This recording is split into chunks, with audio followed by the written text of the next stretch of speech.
Hey guys, welcome to Massive Iron Live. I'm Steve Shaw. Happy Friday. What do we got here today? October 23rd. I'm joined with this guy, Robert Shinetsky. Robert, can you fill everybody in on who you are and why they should give a crap? Well, like you said, my name is Robert Chinetsky. I'm the supplement engineer. I am a supplements, health, fitness, training, nutrition writer in the fitness industry. This mega world that we all encompassing sphere that we call fitness, which kind of encompasses a whole bunch of stuff. I also help various supplement companies formulate products, do some research and development on the ingredient side, and I also run some personal consultations and coaching to help people avoid wasting money on useless supplements like L-glutamine. So Robert is knows everything about everything when it comes to supplements, pretty much literally. I've not seen him field a question that he wasn't comfortable with. So if you guys have a question regarding supplements, toss it up in the next 2 hours. Usually we're on about 2 hours. We'll stay on as long as you guys got questions. Let us know where you guys are tuning in from. We'd like to hear how things are going with you, your gym, your COVID life, your 2020 life. Post up your questions, diet, training, supplement, nutrition. We always entertain off-topic questions. Those kind of make for a lively Friday. So toss anything in the ring. We'll discuss it. This isn't just me and Robert talking. This is a group forum. So if you have anything you want to discuss, talk about, or whatever, toss it up. Especially, with Halloween coming, horror movies that are on your radar, toss those into the ring last night. We watched The House of the Devil last night, which is a 2009 horror movie, and it's based in the 80s. It's a slow burn, but it's very well paced, and you can't stop watching. So I'm not sure if you've seen that one, Robert. I have not. Is it more of a suspense one, or is it like a slasher, paranormal activity kind of one? More suspense. 1980s college girl looking for her own apartment, needs to make some bucks, so she goes and babysits for a weirdo. And it's kind of a slow burn for an hour and 15 minutes, and then all hell breaks loose. So definitely not your classic cheesy slasher movie. Yeah. Guys, before we dive in, if we don't see your question, please post it up again. YouTube can be awful when it comes to questions, so don't think we're skipping your question at all. Before we dive in, guys, again, post up your questions. Before we dive in, I'm going to toss a question at Robert because one of my clients mentioned it. And before I ask the question, my wife's just popping in here. Before I ask the question, I want you guys to look at this top 3 area on my website, which is the address above my head. Top 3. If you go over there, Robert has put together the top 3 nootropics, pre-workouts, and multivitamins. There's actually 5 in each category. But the reason why I want to bring this up, Robert, is one of my clients was asking, man, if Robert recommends these 5, which one should I try? So, I mean, what advice would you have for somebody that's got 5 choices? Where do they start? How do they spend their money? How do they begin? Is there a bad choice in this group?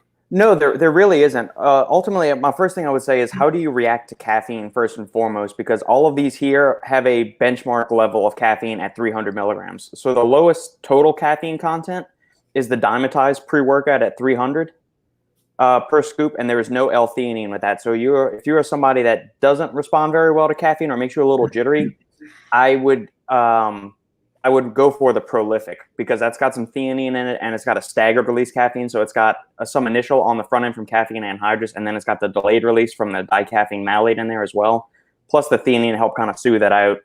But I mean, they're all really 5 top quality pre-workouts. Both the Vandal, the Ruthless, and Prolific all have a combination of caffeine. So they have some fats, some slow. So that's probably where I would recommend people to start with at first, especially if you're not sure how you're going to react to higher caffeinated pre-workouts.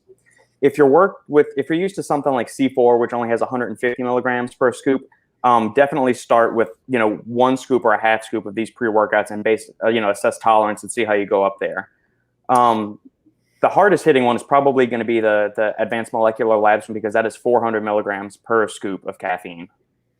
Yeah, so you might not want to have your pot of coffee in the morning and Right. save some of your milligrams for your workout. Thanks, Robert. And if you guys have any questions about any of these supplements on my website, you can find Robert on Instagram at The Supplement Engineer. Robert also runs an amazing podcast.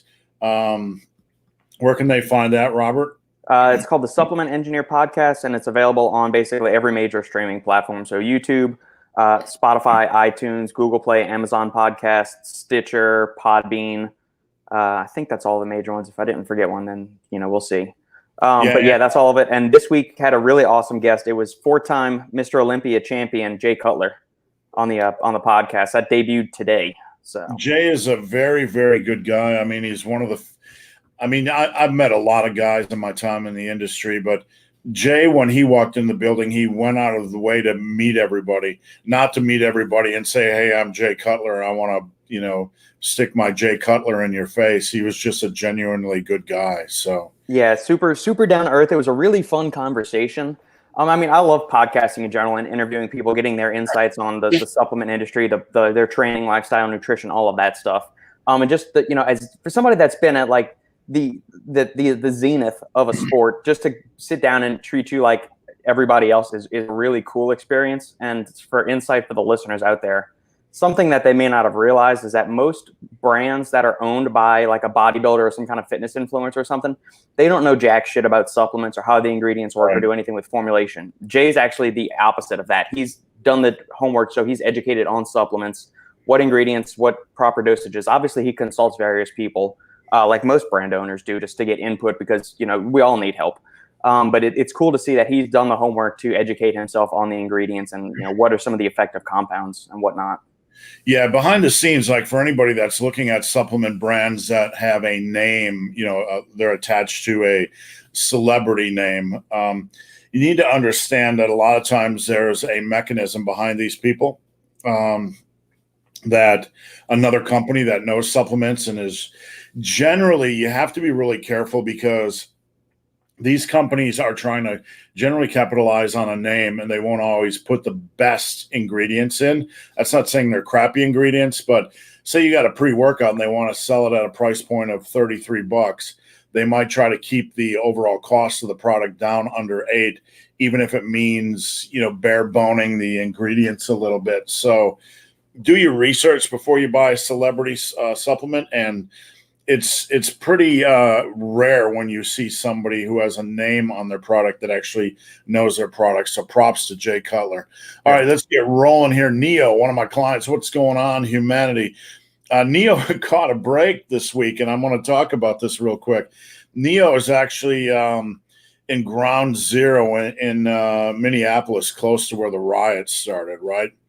And he got like almost 6 inches of snow this week, and like that's a real good riot deterrent, because nobody wants to go out and riot and camp downtown in 6 inches of snow. So I'm actually glad they got snow and some relief. Paul DeVito, Vancouver. Paul, is that Vancouver, Washington, or Vancouver, Canada? Neo, it's snowing third time in a week. Better get your snowman out. I hope your garden is all packed up for the year. Arthur, going pretty well. Training at home since the beginning of the pandemic. All right, we see what you did there. Thank you for all the great info. Greetings from Brazil. Impressive facial hair he's got going on there. There's some impressive facial hair. Yeah, I mean, seriously, you can't really rock a mustache. Not a lot of men can rock a mustache. But that look you got there, that kind of detached goatee, that's rocking right there. So, and I don't recall ever having anybody tune in from Brazil. So that's a first. Paul, the original Halloween is still the best horror movie ever made. We might look. That's my favorite. Yeah, that's a classic, and it never gets old. But it's like you give me that, The Shining, and Alien, and a trifecta in the evening. It's hard to say which one's the best. It's like they're all, one's a blonde, one's a brunette, one's a redhead. They're all just the top of the line. Rob Zombie movies are underrated. House of a Thousand Corpses is pretty good. I just watched that. All right, so Sandy and I were fielding these questions on Wednesday during our live, and we said, "Hey, tell us your favorite scary movies." And Sandy and I discussed ours. We had somebody on there said, "Oh, you got to watch Rob Zombie movies. His are awesome." I will never forgive Rob Zombie for butchering Halloween. So he did a remake of Halloween, 1 and 2. Those were, I thought they were utter dog shit. I did not like them at all. And I know he's a huge horror movie fan and greatly respects the work John Carpenter did and all of that. His movies, I don't know. I watched House of a Thousand Corpses because so many people said, "Oh, it's really good. It's really good." I didn't find it scary at all. I really didn't. I mean, I thought the acting was bad. It came across to me as like somebody figured out finally how to use like Adobe Photoshop and iMovie on a Mac, and doing all these extra effects and filters and transitions. Like he just went haywire on it, and there was not any kind of like cohesion or anything. I mean, is it horrifying in the stuff that they do? Yeah, but it's not scary. It's not like what I want in a horror movie. Sorry, I agree. A lot of his stuff is just, he gets a higher mark for having unique characters, but yeah, as far as scary, and it has its own flavor, right? His movies have their own flavor, but they're not something that I look back on and want to watch over and over and over again. I'll say that. Yeah. House of a Thousand Corpses is probably my favorite of all of his movies, and that's up for debate. I mean, that's like saying, which breakfast cereal your mom forced you to eat that you hated is the best, like Bran Flakes, plain Cheerios. I don't know. So whatever. You're making me sound like a horrible parent now. That's the only breakfast cereal we give our halfling is plain Cheerios. But she loves them, so that's all. Well, to a child that actually tastes good, Yeah. You're chopping a little bit, Robert. Hopefully that won't continue. Mike Hall, any favorite core stabilization exercises for the squat? One of the baselines of years, and this is a reasonable baseline, and some people ask me why I put planks in a workout, because I think somebody said planks suck on YouTube Fitness. If you can't do a plank 2 minutes, then you probably need to work on that just as a base core stabilization for the squat. Beyond that, I like doing ab wheel rollouts. Some people say, well, my gym doesn't have an ab wheel. Get a static barbell. And, beyond that, there's so many core exercises, plank variation, shoulder taps and tap outs and all this kind of stuff. Robert, any core exercises that you particularly like? And before you answer this, it's very funny because in my day, there was only two exercises, the crunch and the sit up, and maybe the side bend. So any exercise that you are drawn to when it comes to core strength or stabilization? I mean, a lot of the ones that we did in Taekwondo growing up were like the basics. You said crunches, sit-ups, but we also did something called V-ups or jackknife sit-ups, which those are fairly abysmal if you've ever done those properly. Another hanging leg raises are good for building core strength up. Russian twists are another good one. I mean, those are the ones that I usually rotate through. Hanging leg raises, Russian twists, and a bunch of different like advanced plank variations or moving plank stuff. Like break dancers are a good one. Yeah. There's a really obscure one that I have done occasionally. You lay on the bench press. You have to have some way of anchoring your feet. So this gets kind of tricky. It can be with dumbbells or whatever. Just use the heavy dumbbells because no one in the gym's using them anyway. So put those under your feet and lay on the bench press with just a bar. Unrack the bar like you were going to bench, and then just do a sit-up. Sit completely upright, holding the bar. That's a crazy exercise variation. It's very challenging, but it's fun. It's just a little bit of fun variation.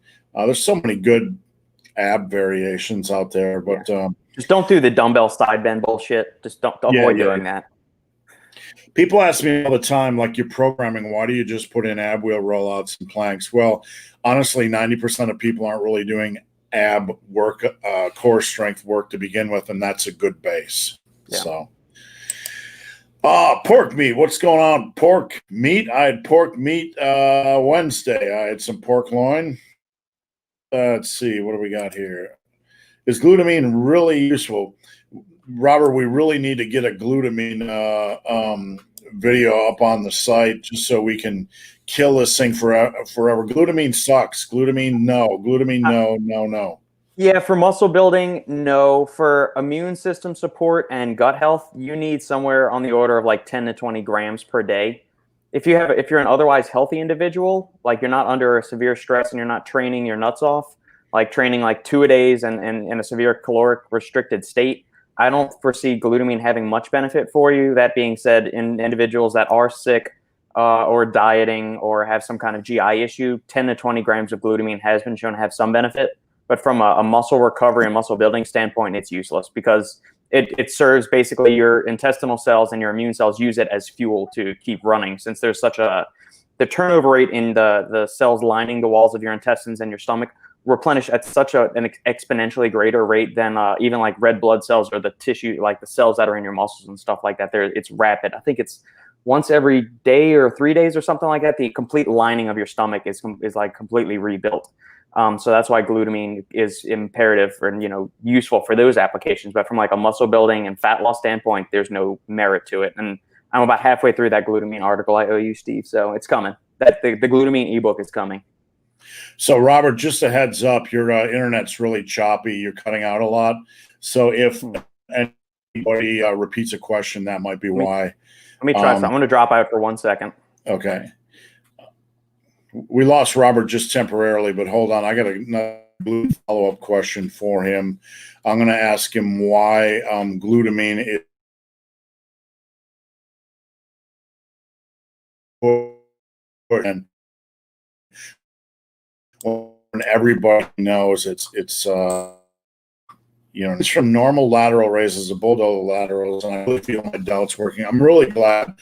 Anybody that doesn't know what a bulldozer lateral is, my channel,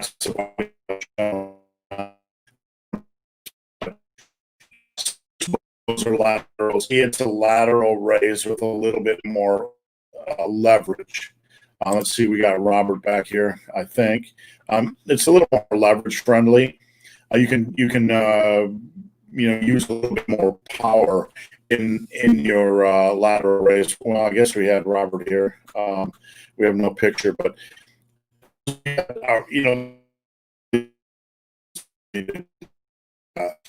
not an exercise I really like doing over the years.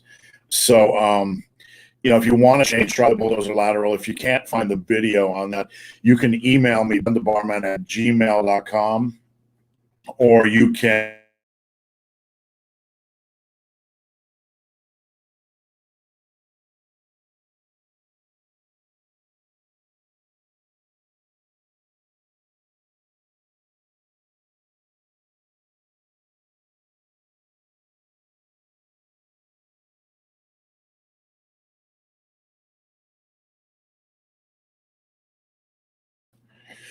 All right, sorry about that. We're having internet problems on both sides of the fence right now. I don't know. Can't find. Hold on. We got two Roberts. You're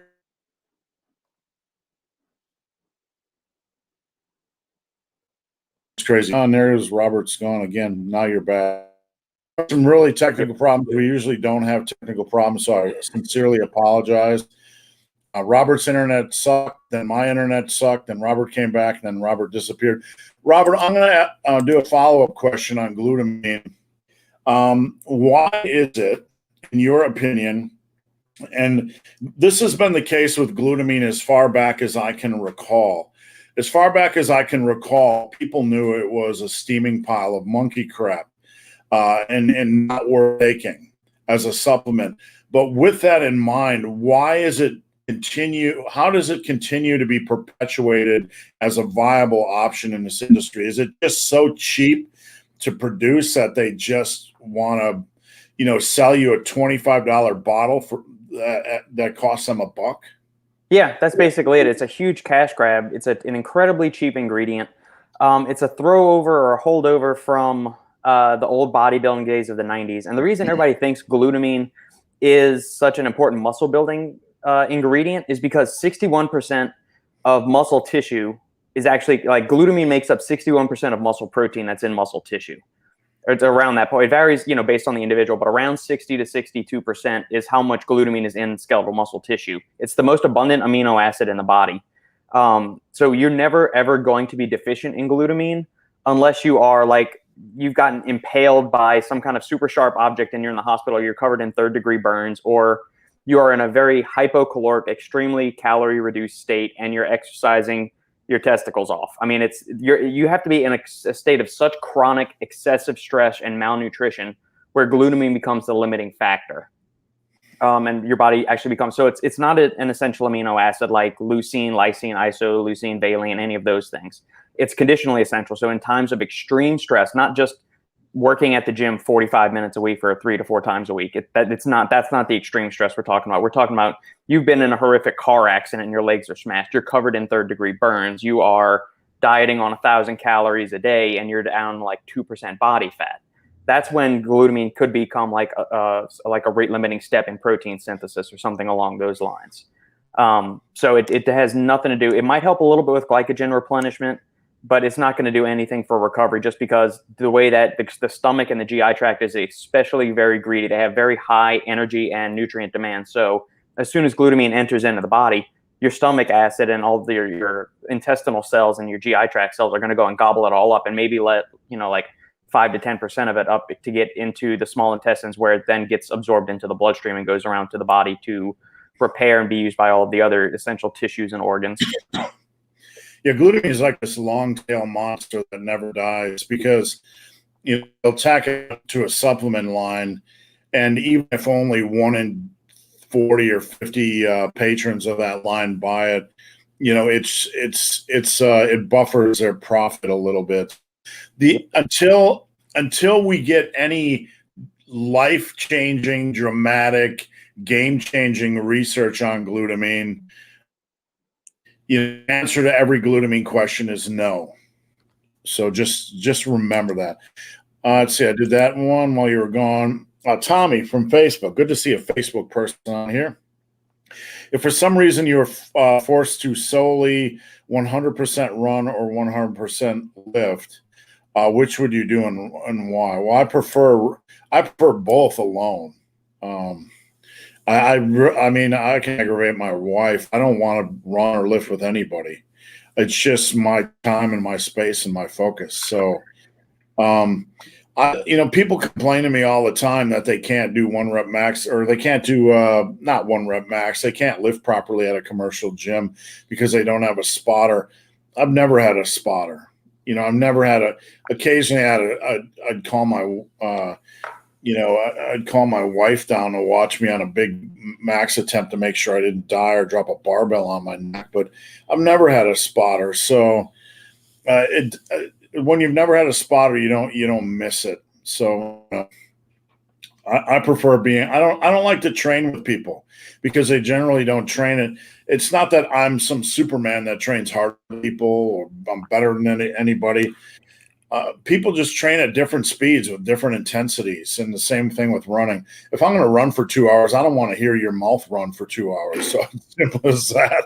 Nothing against you, but I want some peace and quiet. So, Robert, do you lift with your wife, or do you guys lift at separate times? During the summers, we train together. Now that she's back in school, she wakes up early and does her training, and I do mine usually middle of the morning or today I train after we get off of this. And then on the weekends, her and I will get together so she does 2 workouts during the week. And then the real heavy or higher volume stuff, higher intensity stuff is on Saturday and Sunday when she's actually got enough time to really get in like a top quality workout. So I enjoy a mix of it. Certain body parts, I enjoy just training by myself, like legs. I just want to be by myself. I don't want her in the room because she would own up to this. She can't hang with I guess the intensity or the volume that I'm doing on legs. And she's not as strong, obviously. And I've had, with Taekwondo and all the jump stuff we did over the years, my legs are my strong suit from like an endurance standpoint, like a strength endurance standpoint. And I love getting after it. So I'll get to the point where I'm almost crawling off the floor, and she wants to call it after like her fourth set of squats where she's done with it. But I mean, that's fine. You calibrate your training sessions to the people that you're with, or you just make them keep up with you, or you can trust that they're going to tap out when they've had enough. I think Tommy's question though, he said, if you could only choose running or lifting, which one would you do for the rest of your life? For me, it would be lifting. That's not even a question for me. Yeah, I'm sorry, Tommy, for I'm still waking my. It would. I mean, running. I'm looking forward to 96 hours on. It's put off and put off and put off. I want to run for fun again.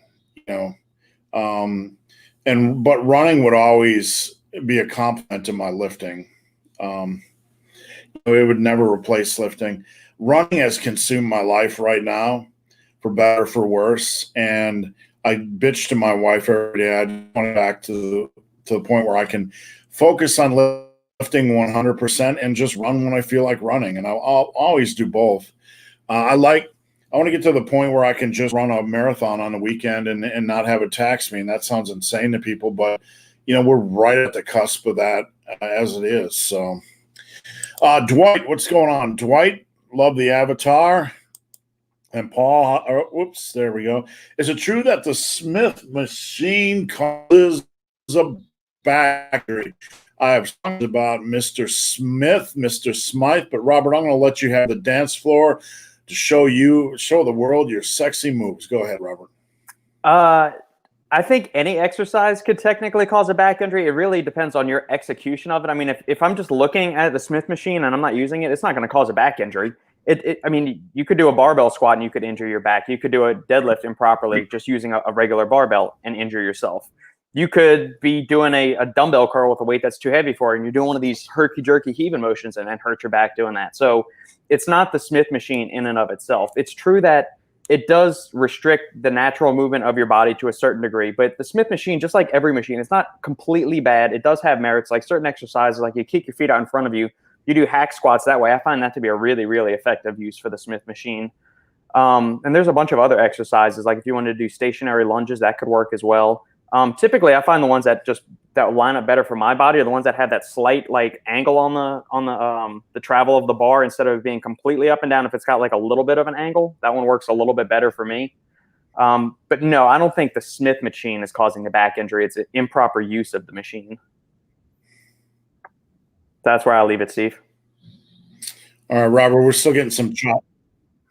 We're still internet, so I'm not sure whose end it's on, but I apologize. Am I coming through clear to you, Robert? Your screen is grainier. Mine looks clear on my end. Okay, so I apologize, folks. It could be my internet. I'm the one doing the main broadcasting. My main issue with the Smith machine is that people try to use it as a replacement for the big lifts. It is not a replacement. It is a machine. Do not consider it a replacement for squats, bench, deadlift, overhead press, whatever. If you are going to use the Smith machine, you do not try to go hard and heavy and hitting 3-rep maxes and training it like you would on your bench, squat, or whatever. You have to do it a lighter weight, probably more volume. You have to understand that the Smith machine is a unique piece of equipment. And if you're going to use it, you have to take time, experiment with it, and find a safe and healthy groove in that lift. Because I've seen professional bodybuilders use the Smith for squatting. Their feet are forward. They have that angle working for them. And it's a lot more safe than the average individual. So, you really have to build up I would say you have to build up a strength base. There's so many good machines. The problem with the Smith machine I have is just that people try to use it as a replacement for the big lifts, and that's just wimping out. Right. What do we got next here? Good grief. Can't get the question. There we go. Everything's a mess today. I don't know what's going on. 100 times. And do you think there is more to – I don't know where'd it go. I got some delay. I clicked on it and then I clicked on it again, and then it unclicked like 7 seconds later. Maybe it's my computer. Do you think there's more to it than kcals in, kcals out? Of course there is. But ultimately, you look at somebody. They're sitting on their ass all the time. They're completely destroyed their hormonal profile, and at the end of the day, no matter if you're a hyperactive individual or a slug, it does come back to calories in, calories out, because your metabolism is at a certain point. And trust me, I've worked with many individuals that have really, really bad metabolisms.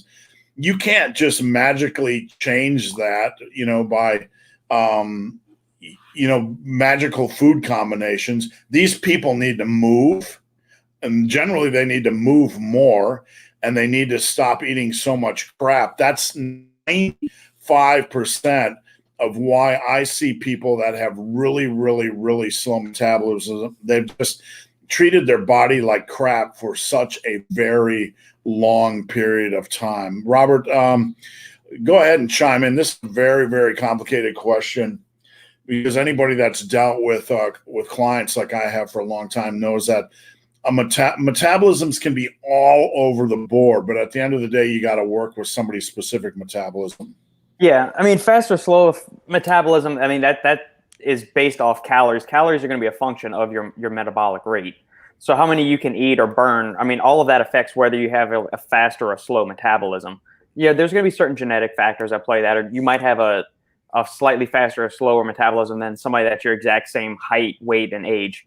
But by and large, the people with faster metabolisms, by and large, typically tend to move a whole lot more during the day, whether it's from exercise or the non-exercise activity thermogenic component of energy expenditure each day. So how much are you blinking? How much are you snapping your fingers, tapping your toes, fidgeting in your chair, getting up, going for a walk, or walking between rooms or around the office building and all of that stuff? That has such a huge component towards how many calories you're burning a day that I don't think we focus on that as much. We focus on like the basal metabolic rate. So how many calories is your body burning just to keep you alive if you basically just laid in bed all day and did nothing but blink and breathe?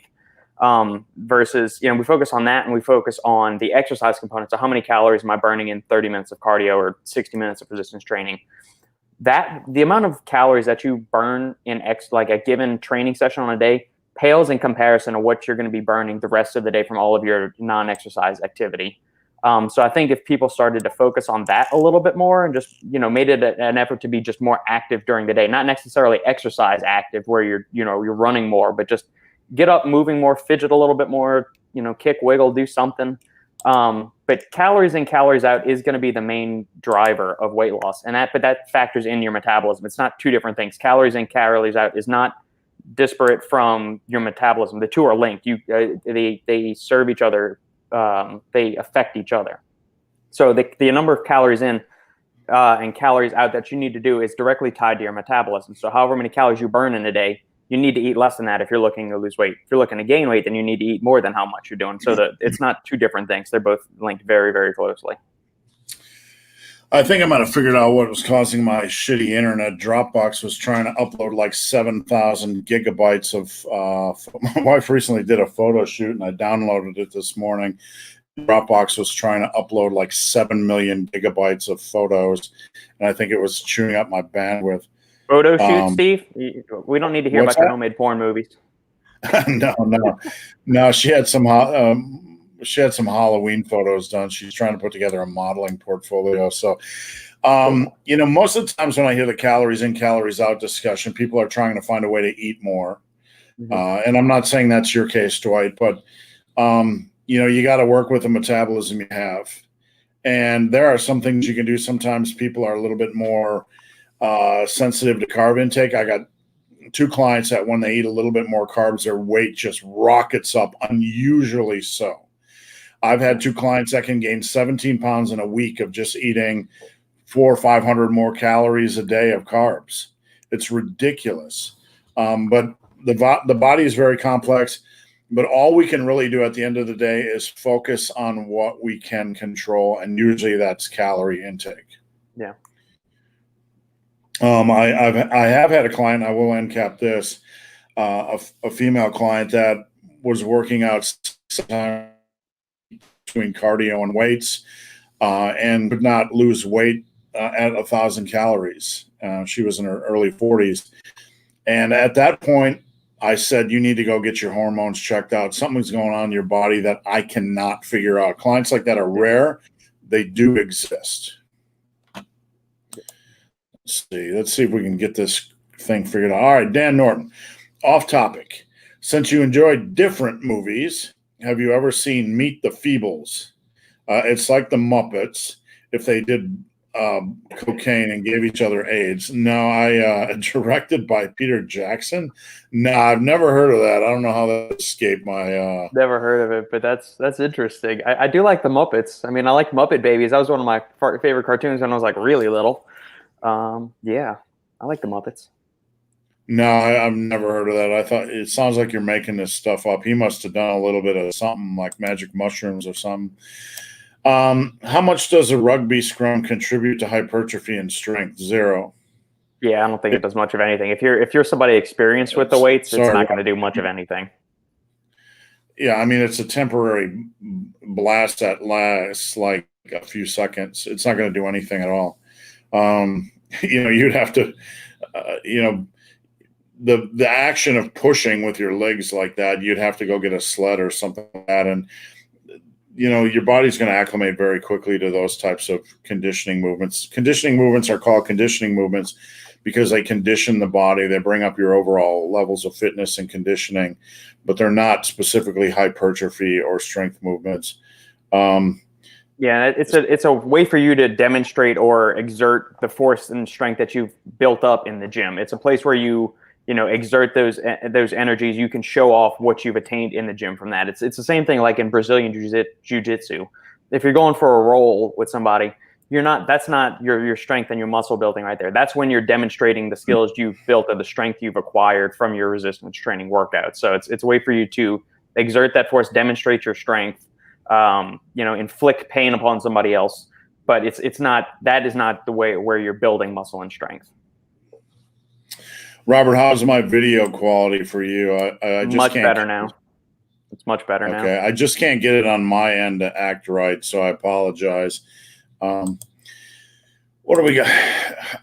Something's just not working right for me with Opera today or with StreamYard, because I'll click on a question and then it won't immediately show up. So we got some funny things going on. I don't know if it's Opera or what. We'll just have to deal with it.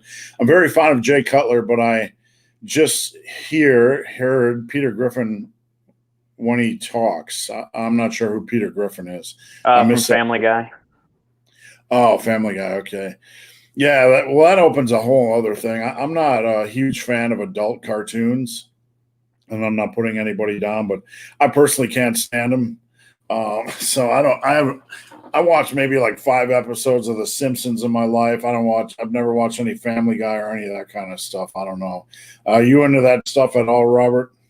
I watched The Simpsons when I was growing up as a kid, and I watched Family Guy when it first came out. That was around, I think the first season was in like 99 or 2000 maybe, and that was towards like my middle years of high school, because I graduated high school in 2003. So when Family Guy first came on, then it went on a hiatus for a couple of years, and then it got brought back, I think, towards the end of my college, around 07 or 08. But I haven't watched Family Guy in quite a long time. It just got Seth MacFarlane. He's super out there politically, socially, whatever. I don't feel like dealing with all that. I watch cartoons and movies to unplug from all of that nonsense. So that's why I like old school like kids cartoons like Ninja Turtles from the early 90s, the old Batman series. I don't need political and social commentary when I'm trying to just unplug and enjoy stuff. Yeah, I mean, politics, I live by the rule where I try never to talk about politics and religion and social issues around people that I don't know. And when I'm watching a movie or a sporting event or anything, and I have to tolerate anybody's political, it's not like I don't care. That's just not why I'm there. I don't want to be force fed.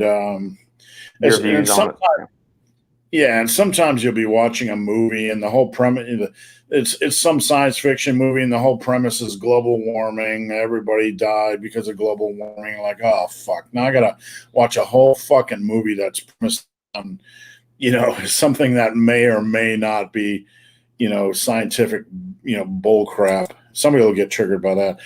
Greg Duvier, is there a best time to take your multivitamin? When you are alive, Robert? Agreed. I would take it. Is there a best time? I would say there's probably a most optimal time or more optimal times and less optimal times. I would suggest taking it with a meal or at least with some type of like fish oil supplement. So if you're taking like 3 grams or so of fish oil, because the reason for that is that there are fat soluble nutrients inside of multivitamins, like your A, D, E, and K vitamins require fat as a carrier to be uptaken properly in the body. I would also avoid taking them too close to the workout window. So, maybe 2 to 3 hours on either side of your workout.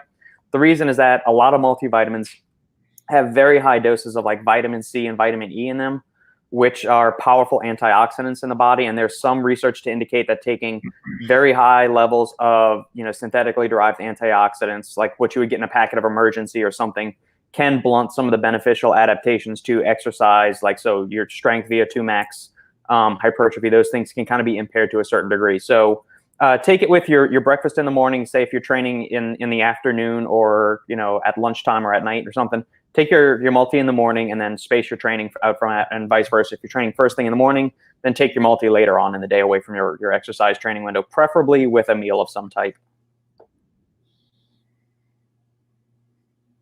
Sorry, Robert, you froze up again. Bear with me here a second. I'm going to reset my internet connection because it's really annoying.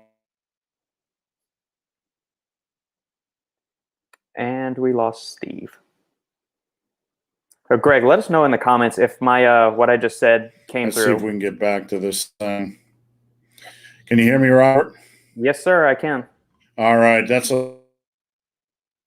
really tired of this internet quality. It's likely on my end. I've shut everything down. I've reset it, but it is what it is. So we'll just drive forward.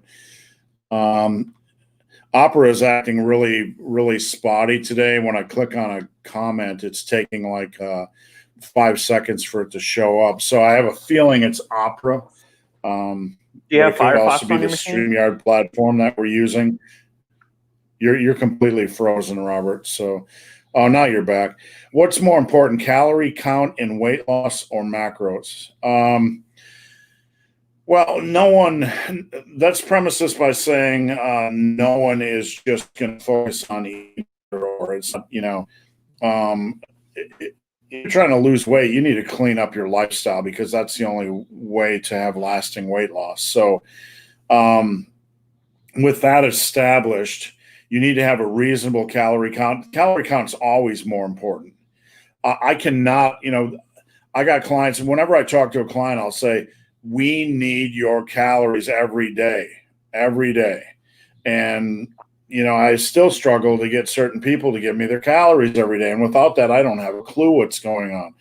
But most people underestimate or generally underestimate their calorie intake. So that needs to be monitored. And I don't care what anybody says, unless you're really, really under eating and it's apparent you're losing weight because of that. But calories, 100%. And from there, if you want to look your best, you probably need to make sure your protein intake is nailed and a little bit higher than normal. Robert? Yeah, pretty much everything you said, Steve. I would say this is almost kind of back to the other question of calories in versus calories out versus metabolic rate. We're talking about two sides of the same coin here. Your macros are what make up your calorie intake for the day. So if we're talking pure weight loss, calories in, calories out is king. So it doesn't matter what you eat. You could eat 1,500 calories of just Twinkies, and you're going to lose weight if your maintenance calories are 2,000 calories a day. So that 500 calorie deficit is going to be driving weight loss. So if we're talking in terms of pure weight loss, calories reign king. If you're looking to optimize body composition, maximize muscle retention, minimize muscle loss, and maximize fat loss while you're dieting, then macros definitely play a part in that. But you still have to make sure you're eating less calories than your body requires to maintain its weight each day. So like Steve said, you need to have enough protein. So somewhere between 1 to 1.2 grams per pound of body weight per day. The rest of that, the rest of your carbs and fats can just be kind of fall out wherever you may. But you've got to be, if you're looking to maximize how much muscle you retain on a cut or in a diet, you've got to make sure you're consuming enough protein. So macros do play a factor, but at the end of the day, calories are going to be the ultimate driver of weight loss. Thanks, Robert. Let's see what we got next. All right. Is there any supplement to help shrink loose skin? No, none. I mean, there's creams you can put on your stretch marks but I've seen, to me, that's just like taking your essential oils that'll help with, magically help with your health issues. I don't know if there's anything that can help with stretch marks, with skin elasticity or improvement, but there's nothing you can do to help loose skin other than surgery. Robert, any blind spots I have in that opinion? No, I mean, I think if we look at like how much loose skin do you have? So my cousin's husband he's a big boy. He's like 6'4", something like that, and he was at one point, very, very overweight, and then lost a bunch of weight. And so he had a bunch of loose excess skin. So he ended up having plastic surgery to kind of remove some of that excess skin. If we're talking about you were maybe just 10 or 20 pounds overweight and you've just got a little bit of loose skin, they do have some studies showing things like collagen and vitamin C can help improve skin elasticity to help it kind of bounce back. And they do have those firming creams that a couple supplement companies use. And cosmetic sections have skin firming creams too. Those will help to a certain degree, but we're talking on magnitudes of order difference here. So if you have just a little loose skin, those can probably help. If you're somebody that's lost, 50, 80, 100 pounds, I don't think you're going to get much benefit from these supplements. That's a different story altogether. All right. Thanks, Robert. We're going to jump over to ZMA supplements. Yeah, they can be beneficial for helping people sleep. There's a few studies showing that it improved that, I believe, in active athletes. Is there anything special about it? No, it's mostly its benefits are from addressing nutrient deficiencies in either zinc or magnesium. Magnesium is a calming element in the body. It helps with muscle relaxation. And there's also a few studies showing that it supports various neurological pathways that help promote relaxation in the brain. So if you're deficient in magnesium or zinc, it can improve your ability to relax, help you sleep. And zinc also supports testosterone production. So that's why they're always hyped as testosterone boosting ingredients, is because the zinc supplements that are included in it are often addressing a zinc deficiency that athletes had. I think as part of a more comprehensive sleep formula, it can be beneficial. On its own, I don't usually recommend them just on their own, just because they're so cheap. All right, thanks, Robert. And Opera only took 7 seconds for that question to load. All right, I played wing forward in some second row. Any increase in weight during a rugby match is post-game beer? Yeah, definitely post-match beer. I think that's why you play most recreational sports. Your favorite NFL team, Green Bay Packers. I was born and raised in Wisconsin. That's the only thing that matters. I suffered through the 70s. I suffered through the 80s, and we made it to the Brett Favre era. So I'm on the season ticket holder list, but I got on that like 15 years ago, and I think I'm number 2,500,000 in line, so something like that. I don't even think I'd use them right now. But Robert, I know you're more of a college fan than an NFL fan, correct? I am, but I mean, I'm from New Orleans, born and raised. So, the Saints were my team. Although, truth be told, the Saints were a dog shit team when I was growing up. I mean, we had Bobby Hebert at quarterback, and we went to Aaron Brooks, who laughed and came off the field with a smirk every time he threw a fucking interception. So I could not stand him. We had Mike Ditka as a head coach. We had Jim Haslett as a head coach, Jim Mora. I mean, the Saints were a steaming pile of dog shit when I was a kid. There were so many 3-13, 5-11 seasons, all of this crap. So I liked the 49ers when I was a kid. I didn't like the Cowboys. I liked the 49ers a lot. Joe Montana, Jerry Rice, Steve Young, those people. But I always, my home team was the Saints. I still like them to this day. And I don't like how they hung Drew Brees out to dry over some comments he made over this year, and the city just not having his back when he's done so much for that. So I've just kind of said fuck it to the NFL this season. I haven't watched a goddamn thing of it. Yeah, the Saints had one of the worst seasons in the NFL history where they went 1-15. I forget what year that was. Yep. Can't remember offhand, but cancel culture. And I was just thinking about this last night. I was actually going to post on social media asking people to post something that would get them canceled, just for fun. But cancel culture, yeah, no matter how much you do for a city, no matter how much revenue you bring in for business owners, everything you say and do is in the public eye. And you say one thing the wrong way and somebody's going to hang you out to dry. Like recently, So he didn't even say anything wrong. It was just people that are trigger happy looking for a reason to jump somebody's ass. That was the only reason. right. Didn't we have what was the thing? The thing with the flyover in the military and the jets this week. Who was involved in that? What are the NFL announcers? Troy Aikman? Yeah, Troy Aikman. The mic was hot, and they mentioned something about how much money it costs to do a flyover, with the jets, and then they said, I mean, it's just banter, for the love of God. Yeah. But everybody was trying to make a big deal out of it. It's just bullshit you'd say in the bar to your buddy. I mean, I would have said the same shit. I would have said, Jesus, it costs a fucking fortune to fly over those jets. Yeah. It does. I mean, for the love of God. But somebody paid for it, so it's not my damn problem. But anyway, right? And it puts people in business flying damn planes. Who gives a shit, really? I mean, right. What would you do differently in regards to when you first started running? I don't know. I mean, sometimes knowing less is better. So I don't think there's anything I would have done differently. Sometimes the best way to learn is to jump into battle and then fail at something and then assess, how to improve. So I don't think there's anything I would have done differently. Well, my first year of running, I ran a marathon in July, and then we stopped running during winter because nobody runs during winter, right? Nobody runs in. So I would have ran through that winter, I think, because we did that last year and we're going to do that this year, and it's really not that bad. So I would have changed that. What's your biggest inspirations in the fitness and strength industry, Robert? Steve Shaw. That's number one on everybody's list. Thank you. You'll get a Christmas card this year, or a Kwanzaa card, or whatever it is.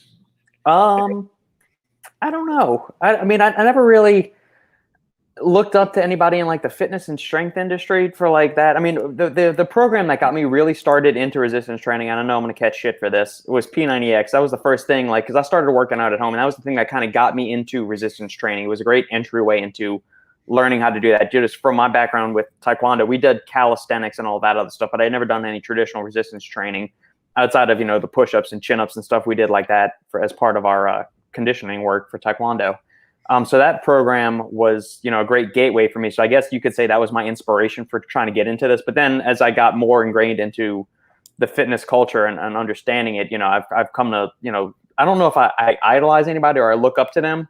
But I mean, seeing physical specimens like Arnold and Sylvester Stallone in the Rocky movies, Terminator movies, Predator, all of those. I mean, those were cool. You see these big action heroes, but I don't think that ever drove me to say I want to work out. I just thought they were cool being badass heroes. So right. I guess that's kind of a measly answer or, a muddling answer, but that's what it is. When I was young, I looked up to Tom Platz because he was different. And I hesitate to call that inspiration. I don't know anything about his personality. I'm friends with him on Facebook now, but his personal life and his beliefs, I don't know anything about that crap. But his willingness to be different was inspirational because, I think in this life, anybody that's willing to take a left turn when everybody's taking a right turn is somebody that's either an absolute idiot or an absolute individual. So I looked up to Tom Platz because he was different. But, as far as my current inspirations, I'm really drawn to people that teach or lead by example when it comes to sucking it the fuck up. You know, I don't like it. Excuses just are never ending, and they lead nowhere. And I like people that don't make excuses. I like people that just throw themselves in the battle and go to war. You know, I like warriors. I like people that just test themselves, and there's a lot of them. You know, from there's a lot of them out there in many different sports. My coach right now is like that, Gary Robbins. You can watch a documentary on YouTube for free with Gary. It's about the Barkley marathons. And these guys, he does 60 hours, 5 marathons in the woods, no trail. You have to use a compass. You have to find books in the fucking middle of the woods to make sure you're on the trail. Deprivation, land navigation, just some hardcore stuff. And I am inspired by people that challenge themselves. So I'll leave it at that. Because what the fuck else are we here? Yeah, at the end of the day, it's nice to sit on the couch with a beer and eat a slice of pizza. But, you're not a warrior. There's no challenge there. What's the challenge? To see how much pizza you can eat before you fucking get diabetes? I mean, I don't know. Life is short. Do something fucking amazing, would you? All right, Scott. Zombie never touched Halloween 3, which was one might have actually improved upon, to be honest. I don't Agreed. remember Halloween 3. Can you remember, Robert? All I remember is 1. Yeah, Halloween 3 was the one that didn't have Michael Myers in it. It was called Season of the Witch. And it's about a toy factory that's possessing masks that's corrupting everybody. Oh my God, I've never seen that, and I thank you for bringing that up so I can make sure I block that on every possible. I remember one point. I'm not sure this, maybe somebody could clue me in, but I remember seeing a preview come on TV for Jason, and I said, "My life is over. I can't tolerate sequels anymore." At that point, that was you. If you can more than Jason killing people in space, bring it on. I'd like to hear it, because that's got to be arguably one of the top 3 worst sequels ever. How did Jason get in space? I mean, seriously. Yep. I watched that one. I watched it, I think, when it first came out. I don't remember anything about it, though, outside of it was in space. I watched a few, but I really can't recall it. So let's see if we can get this comment show. Favorite Seinfeld episode and character? I can tell you, I was a huge Seinfeld fan. Robert, were you? Oh yeah, I mean they were on in syndication while the series was still on. I believe it's because it was on TBS every afternoon. I would watch that when I come home from school with my dad, and then we'd see the new episodes later on. When they come on NBC. I thought the finale of Seinfeld was one of the absolute worst series finales ever. It was terrible. I mean, it's right up there with Lost and Dexter for worst finales. Don't get it on Lost and Dexter, and you pulled out 2 very appropriately shitball plane crash endings of series. But anyway, yeah. Favorite sign. I mean, I like Jerry's character. I like Jerry a lot. Favorite episode, one of them is going to be the soup Nazi when everybody kind of defaults to that one. I like the one where they're at the Chinese restaurant. I find that one pretty funny. Damn, I've seen them so many times. I've got the entire series on DVD, all 9 seasons of it. Man, it's hard to favorite episode. I mean, the thing is, like, there's so many amazing scenes. There's always a good scene in every episode. Yep. So I don't know. Kramer, I could easily rewatch those. Kramer was just, when Kramer would explode through the door, your day couldn't get any better than that. So I don't know. I will tell you a story, Robert. One time, Seinfeld was releasing a comedy CD, comedy. And it was during sometime during the show when the show was so popular. and I asked for that for Christmas, and I received a Adam Sandler CD, and I opened the Adam, and I'm like, I had to be quiet because the person didn't realize their mistake, but the CD was like mop, mop, mop all day long, mop, mop, mop while I sing this song. Like, oh, kill me. Oh my God. I'm a particular fan. Sorry. Hey, sorry. All right. Hey, speaking of Dexter, I heard we're going to reboot it. So if they reboot it, I hope they don't boot straight up the show's ass again like they did. Good grief. No, the article I read said it's a 10-episode limited run. So I don't know what they're going to do. Either they're going to pick up after the season, or maybe they could just wipe away the entire last season or everything after season 4 and just start fresh with, right after the events of season 4 and John Lithgow is the bad guy. Yeah. Dexter wake up and say, "Oh, that was just a dream. I'm sorry. The last 2 seasons, done with his sister and good grief." Yeah. Lost is a loss. We talk about loss. I don't even know. You start out with this amazing that just was in a mess. I mean, I was with it. The finale, it was great, and then it was like the last 10 minutes of it just all went to shit. And I remember Santa and I being so freaking pissed when we finished that series, because we didn't watch it when it was live when we were in college. We watched it when Netflix first started doing a lot of the streaming stuff, and we just binged it one summer, and or I guess in the course of the summer and the fall, and we were so freaking pissed by the end of that series. Yeah, I've had some series that I like that got canceled, like Carnival, Western series, whatever that was, I forgot. But never won that plane crash. Let's see if I can get this question actually up. There we go. I found the initial scene with Michael Myers as a kid in the woods deeply disturbing in the zombie remake. I don't even recall it, to be honest with you.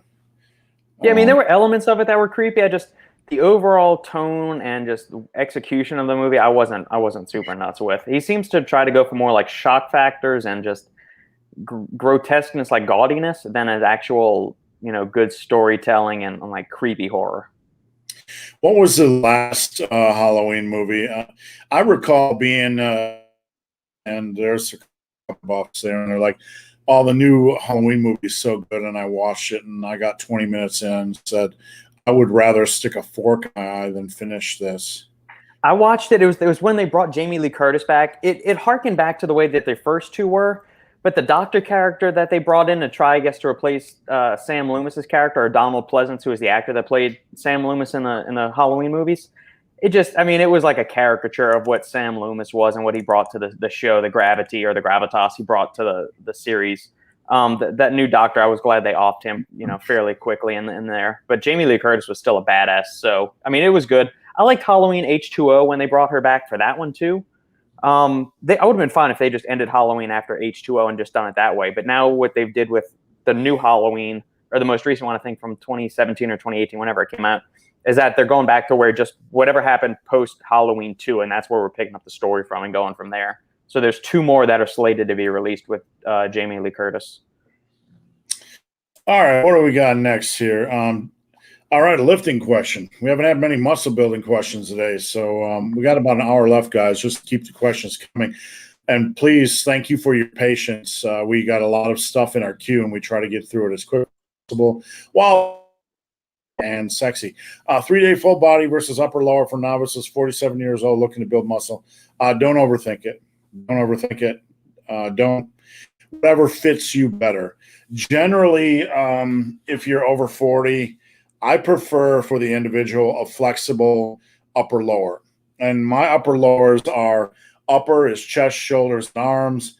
Lower is more posterior, back and legs. So rotating between those, between 4 workouts, inserting rest days when you need to, generally training 3 days, maybe 4 days a week. Full body, I don't know, full body just gets tedious. And when you're old and grumpy like me, it's probably not a good idea. At the end of the day, it won't matter at all which one you choose. Just get strong. Robert, anything to add? Nope, you got that one. Doesn't matter. Dragon flags are fun, said the masochist.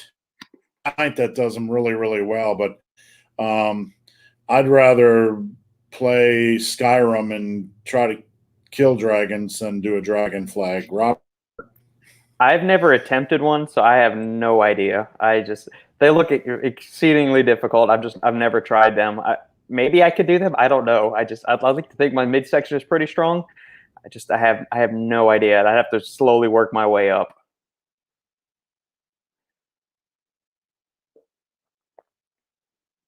Robert froze. There we are. I'm back. I really don't know what's going on with the internet, guys. I'm sorry. We just passed out there for a second, but now we're back. For all the listeners, we're going to start a GoFundMe to get Steve some quality internet.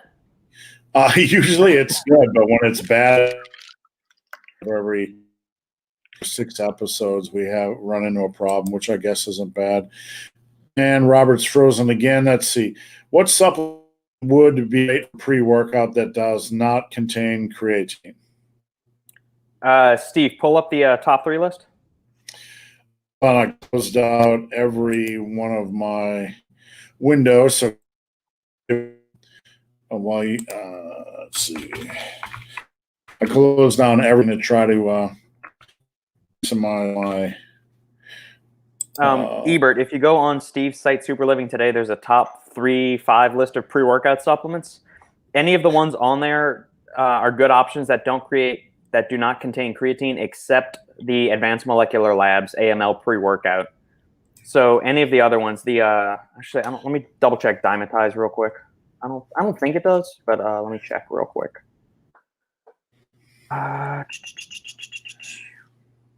Ebert is over in South Africa. Yeah, Ebert. Any of these are good. So Dymatize pre-workout, Vandal, Ruthless, or Prolific. All of those are top-notch pre-workouts available on Amazon that do not contain creatine. The Advanced Molecular Labs one does contain 5 grams of creatine, though.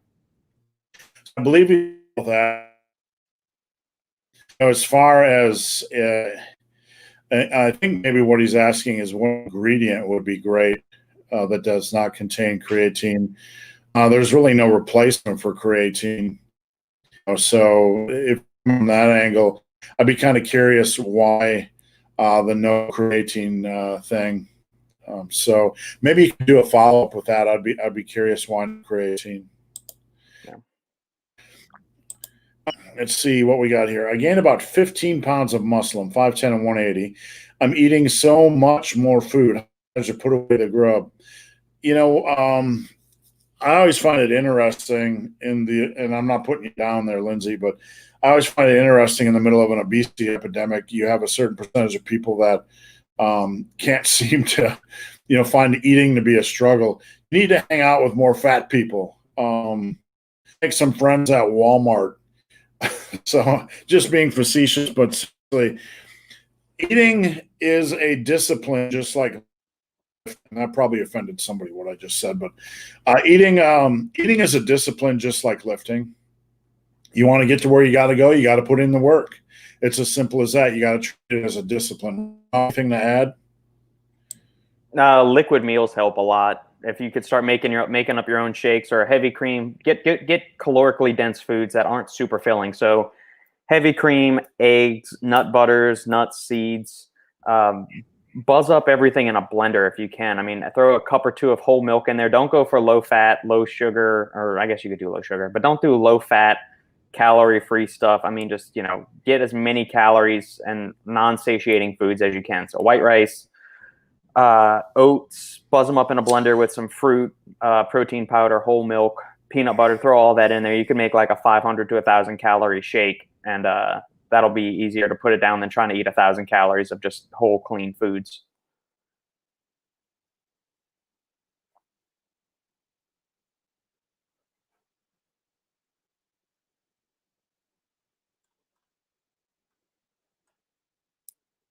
And maybe Steve froze again. I had to reboot my internet. It was down to 2 bars. It's definitely my internet today, so I apologize. Good grief.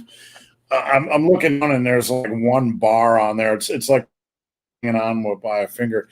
As far as food, you want to things like cheese, like sour cream, like avocado. Am I there? Can you see me? All right. Yep. I keep coming in and out. Things like cheese, sour cream, avocado. Those are things you can put pretty much on any savory food. I mean, you can have your chicken and rice and throw on sour cream and avocado and cheese. You can have your beef and couscous, whatever you have. You can pretty much throw those on everything. Yep. Those really can't go wrong. Get some heavy cream, toss an ounce or two in a shake. You're good to go. All right. Feel like I'm going to pass out on overhead press. Any reasons? If you're going to feel like you're going to pass out, it's because you are holding your breath and exerting. It's just typically like a blood flow, blood pressure thing. I've had friends pass out on big lifts. It's a big exertion. And sometimes the body will just kind of shut down and protect itself. Robert, do you know what they call that physiological reaction? I mean, is it something like along the lines of an exertion headache, or I mean, is he locking out his knees or something when he's trying to press overhead? Because that might be restricting blood flow up to the top of his head. I mean, that's the only thing I can think of. It's overexertion, and it's a loss in circulation or blood pressure. Yeah, I've had friends just pass out on deadlifts. It's not uncommon. You see it on the internet every now and then. When you're going to exert yourself like that, just make sure you get your breathing pattern down. And that you're getting a good breath. You don't have to just like sometimes on the pressing movements or sometimes on the big compound movements, I pause for just a second to get an extra breath in between reps. So it's not unusual. It's just a physiological reaction to the exertion and maybe not getting enough oxygen, but it's just kind of the way it is. Orion XS, how much L-citrulline for a maximum pump? Research shows that anywhere between 3 grams of pure L-citrulline all the way up to 10 grams is effective in reducing and increasing serum arginine levels, improving blood flow, exercise performance, ammonia buffering, all of those good things. All right, sneeze one away. There we go. So anywhere between 3 to 6 grams of pure L-citrulline. If you're going citrulline malate, you're going to need a higher dosage of that. So citrulline malate is usually equal parts 1-to-1 ratio of citrulline and malic acid, which is malate. So 6 to 8 grams of citrulline malate is going to give you 3 to 4 grams of pure L-citrulline. So anywhere ballpark, I mean, most pre-workout supplements these days, you're going to get between 4 and 8 grams of just pure L-citrulline, and that's going to be more than enough. It also depends a little bit, if somebody like Steve's size and somebody my size, you're going to have different, you're going to base it based off their weight, their body weight, and their body size. So somebody that's 280 pounds is going to need more citrulline than somebody that's 180 pounds, if that makes sense. So assuming you're somebody of reasonable size, anywhere between 4 to 8 grams of L-citrulline is going to be more than enough.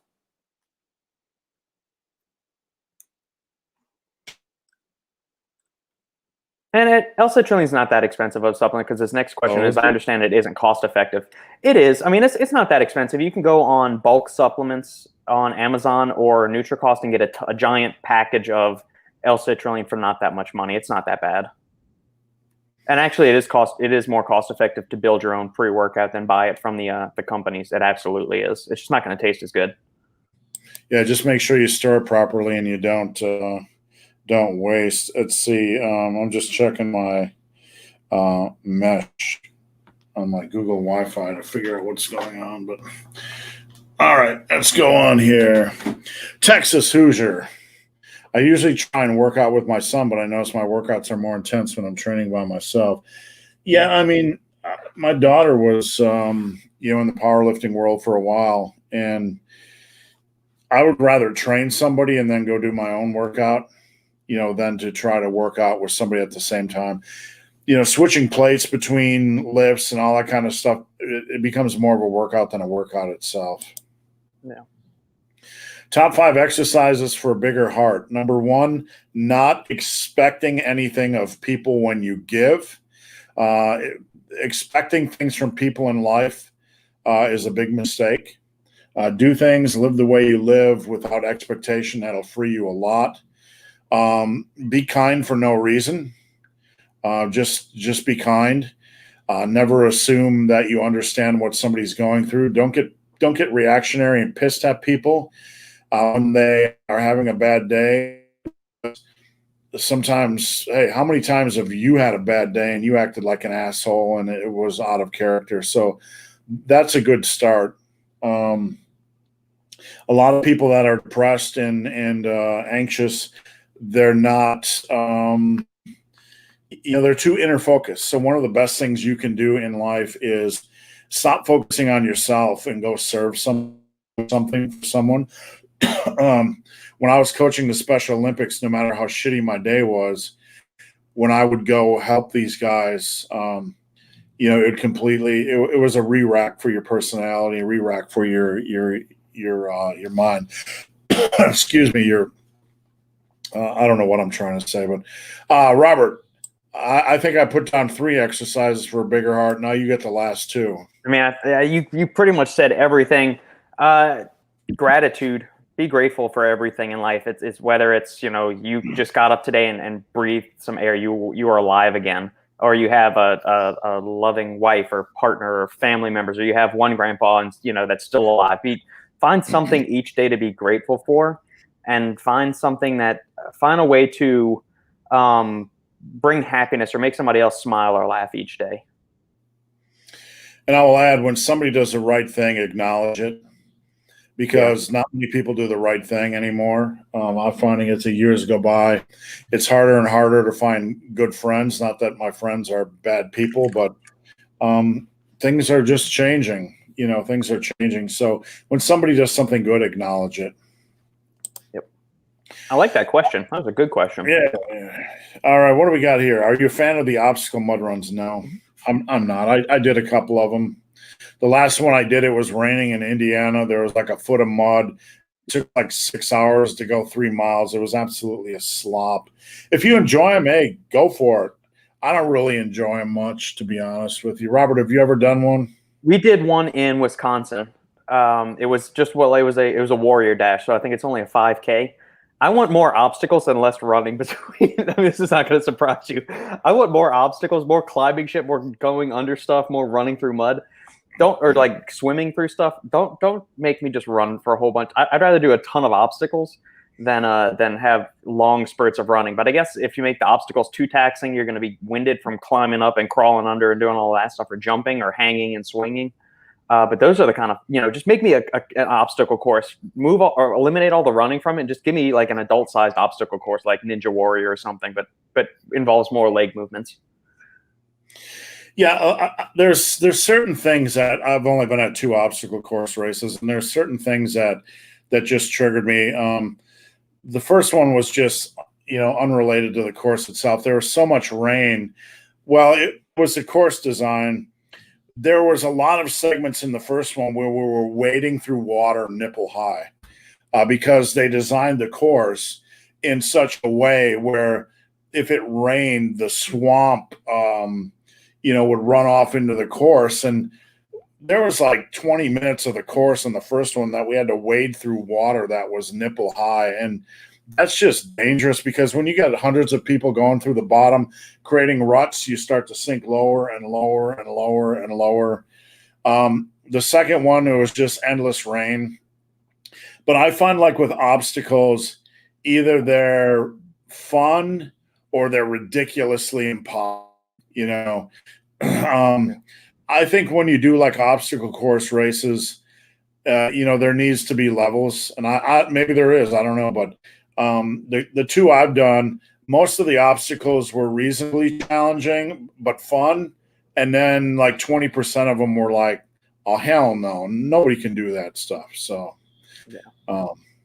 we got kicked out of our first run because we couldn't do this pole where you had to climb upward with just your hand over hand over hand for like 30 feet, and it was raining, and it was just impossible to complete, and it was frustrating. We didn't get our little medal because we couldn't complete the that obstacle. So.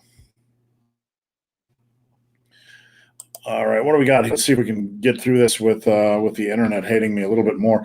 Increased dumbbell curl from 30 pounds. I could do 3x9 to 35, and reps fell, and that's normal. Should I drop the weight? No. I get this question every day. No, that's how it works. You increase the weight, you drop the reps. Now you fight back up in reps. That's how it works.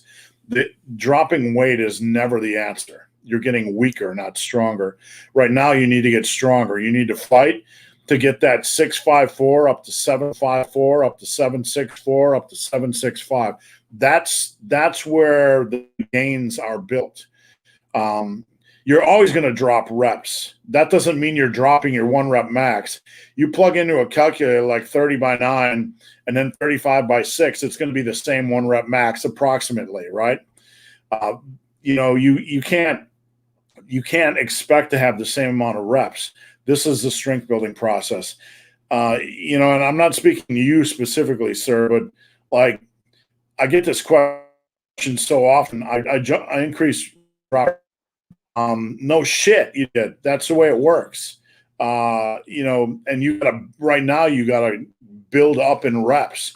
This is what you need to do.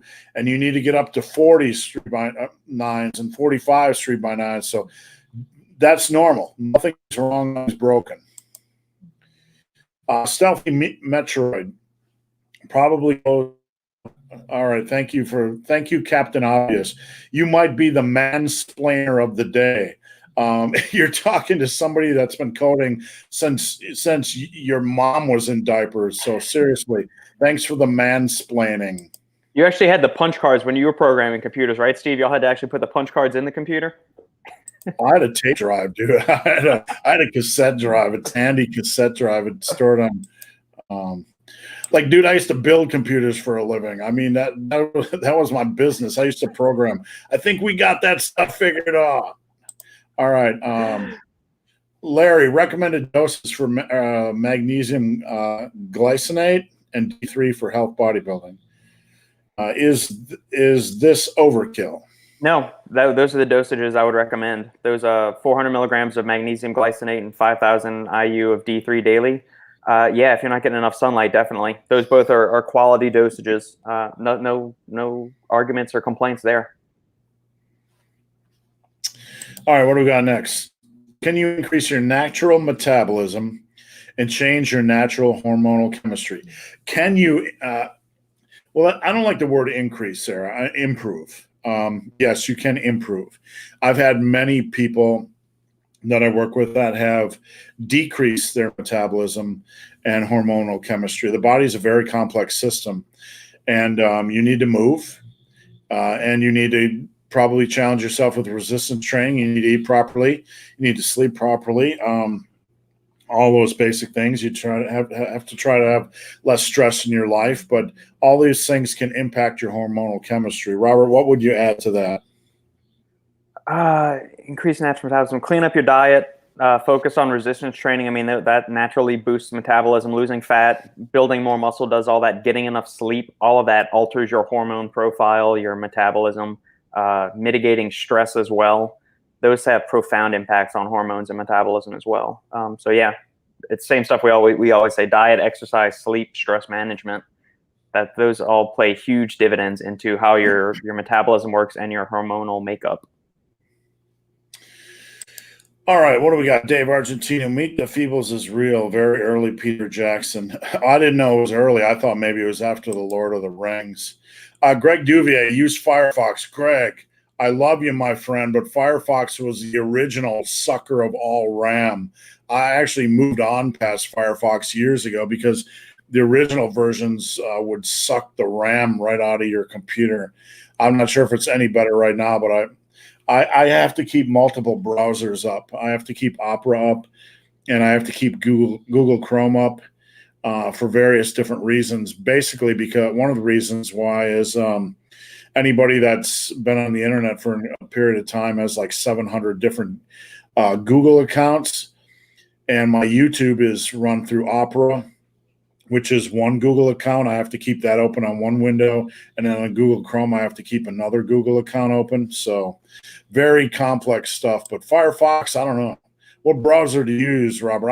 I'm afraid of Firefox. I've got an Apple laptop that I'm using right now. I've also got a lighter weight Windows machine that I just bought because I'm ready to go send my Apple into the shop because when Apple made the most recent edition of MacBook Pros back in, like, this is a 2017 model, it's worked great. I have no complaints except the stupid butterfly keys that they have. Like, I've got the Wheel of Fortune, RST, LNE, all of these freaking letters just start popping off, so it makes it a bitch to try and actually do any work. So I'm sending this into the shop tomorrow, and it'll be out for 10 days. So I got this little dinky Asus laptop thing. But Firefox, when I was doing some research for like fastest browser for PCs, Firefox used to be the memory hog. It's now much lighter weight and doesn't hog up as much RAM, and it's one of the more secure browsers as well. That's good to know. Back in the day, I just recall when I was at Muscle and Strength in my early years at Tiger Fitness, it was my computer would just slog down, and I'd look. I mean, you always have multiple windows up, and I'd look, and the amount of RAM it was sucking was just unbelievable. Yeah. Neo says, I think StreamYard works best on Chrome. Probably does, but I have to keep Opera open with my YouTube. And, because I need both email accounts running, I need my antiquated YouTube email on Opera and then my Chrome on another. So complicated modern life. All right, what do we got here? I'm struggling to reach my rep goal for an exercise. Doesn't make sense to increase the weight for a couple weeks and then don't overthink this stuff. I made a video this week, and it's probably one of the more important videos I made, and you guys need to pay attention to this video. I had a client that came to me and said, my overhead press has been stuck for 3 weeks at 100 by 9. If you plug your numbers into a 1-rep max calculator, a 100 by 8 and 100 by 9, the difference is like 5 or 6 pounds on your 1-rep max. If you increase that only 5 times during a year, you had only 5 in the course of a year, you're going to add like 25 pounds to your overhead press max. Over 2 years, that's 50 pounds. That's 1 every 10 weeks, right? If you do 1 every 5 weeks, you're going to add an insane amount to your overhead press. Every 5 weeks would be 10 times. That'd be adding 100 pounds to your overhead press in 2 years. So struggle, that's part of the equation, folks. That's part of the equation. But you have to understand math as well. You have to be able to understand you are struggling, but at a certain point, every rep is like 5 pounds to your max. You're not going to get that very often. Robert, anything to add? Nope. You sufficiently crushed that question, Steve. All right, what do we got here? Thoughts on Sean Nalawani supplements? I believe we talked about this last week, but I can't recall. Yeah, we did. It was maybe 2 weeks ago now. I don't think there was anything wrong with it. Let me pull it up. I don't remember there being anything otherworldly. But I mean, it's. Let's see. Real Science Athletics. Let me pull these up real quick. Products. All right. Pure Form. Okay. All right. Re-esterified triglyceride fish oil. That's fine. Is multivitamin, Pure Form, scientifically formulated pre-workout. Let's look at that first. All right. He's got 6 grams of citrulline malate. He's got 3 grams of L-tyrosine, which is an awesome dose. I love seeing, anywhere between 2 to 3 grams of tyrosine in there. 200 milligrams of caffeine anhydrous and 200 milligrams of L-theanine. Now, I'm not a huge fan of theanine in pre-workouts. I like it in a nootropic setting. I do not like it in a pre-workout context, just because I find that for me personally, theanine takes the edge off the caffeine a little bit too much for me. It makes me feel just kind of mellow, and I don't like that feeling. I take a pre-workout to get amped up, to get very focused, you want to get crazy when you go in the gym. I don't want something that's going to make me feel calm and just kind of zoned in. I like aggressive tunnel vision, like focus when I take a pre-workout. So is there anything wrong with his pre-workout? Absolutely not. It's very simple. It's very straightforward. It's a no frills, no fluff kind of pre-workout. So yeah, I would, the caffeine is fine it's a good beginner pre-workout. I'll say that. It's a good beginner pre-workout or entry level pre-workout. So. All right, what do we got next? Dave Rohde. Hey guys, I've been busting ass and focusing on weight loss. I've lost 23 pounds in 6.5 weeks. Nice job. I've been tracking daily and weighing myself 3 times a week. Been stuck at 263 now for a week. At what point do you call it a plateau and decrease calories? The first thing you need to do is self-assessment. Have you eaten anything differently than normal the past week? A little increase alcohol or carbs or sugar or processed food or a slight spike in calories can cause some temporary water retention, and that can really throw off the scale, as can decrease sleep, a little bit of constipation. So 1 week to me isn't any cause for concern. When it's 2 weeks, yes, but if your calories have been consistent, the next thing I would say is, how's your moving? Is your moving consistent? Moving needs to be consistent. I find this over and over and over again with people that struggle to lose weight, that their movement is very, very inconsistent, and they keep looking at calories rather than consistent movement. So those are a couple things to consider. Robert, No, you got that one, Steve. What do we got here? Do you guys have any kind of weird or irrational fears? I'm gonna let Robert go first, and I'll think about. Oh, wait. I wouldn't call it a fear. Weird quirks, like when I hear styrofoam, I can't tolerate it. It's like nails on the chalkboard times 100. I just run punching everybody in the vicinity.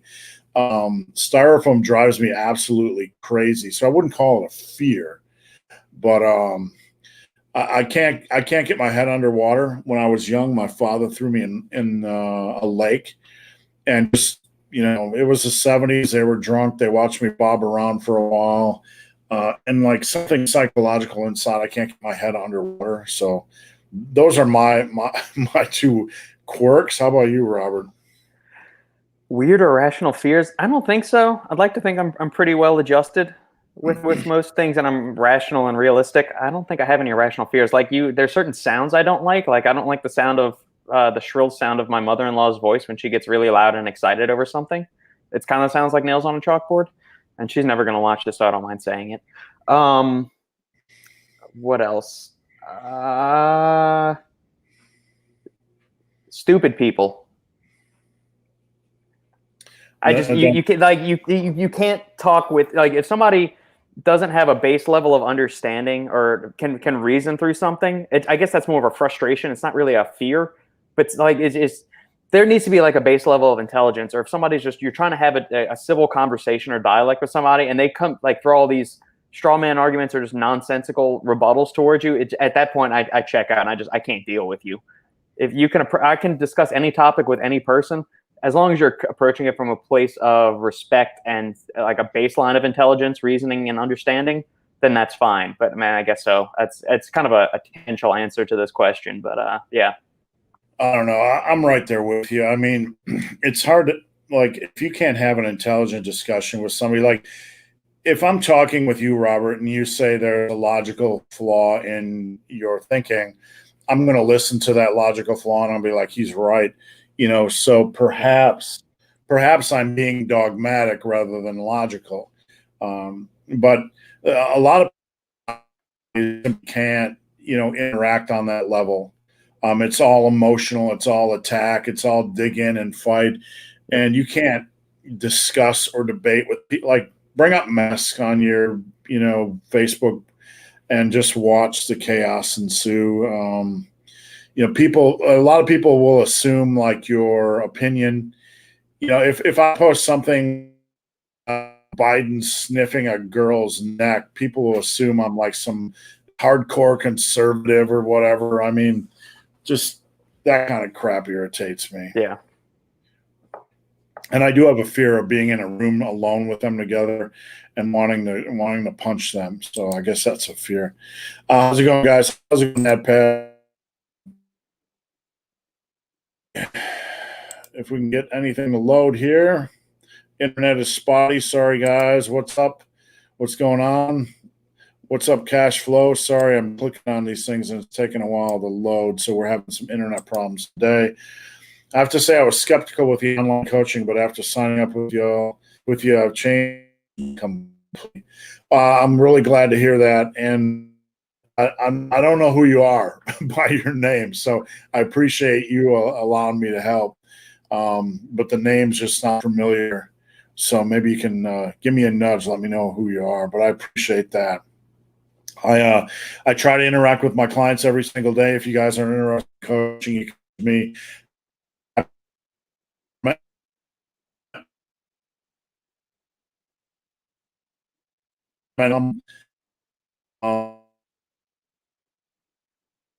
The internet just dropped. Are you there, Robert? Yes, I am. Okay, sorry about that, guys. I really apologize. I don't know what is going on today with the internet. Did you check your TCP/IP settings? Yeah, I checked my Google Mesh and it's fine. It's just the God's honest truth is Spectrum sucks donkey balls. That's the truth. Or Cincinnati Bell. I'm sorry, I got rid of Spectrum. Cincinnati Bell is having a bad day. That's the only issue. How come you don't have a Southern accent, Robert? This is the funny thing, and I guess it's a misconception about the New Orleans area. So if you go to like southwestern Louisiana, places like Lafayette, Crowley, Morgan City, all of those, you will get the Southern accent, but it's very different. It's Kunas. They speak Kunas, Cajun, Creole down there.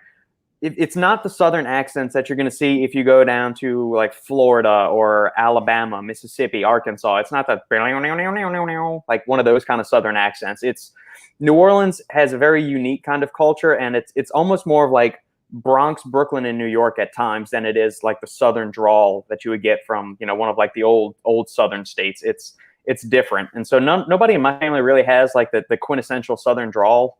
It's more of like almost like a New York or a slower New York accent, if that makes sense, than anything, because there's a huge influx from New Yorkers that moved down to New Orleans way back in the day. That's why there's such a rich Italian heritage, that all people that were coming over land at Ellis Island, then they come down to New Orleans, which is also why the New Orleans Mafia, there's a big, huge Italian connection there with the Gambinos and all of that. So, yeah.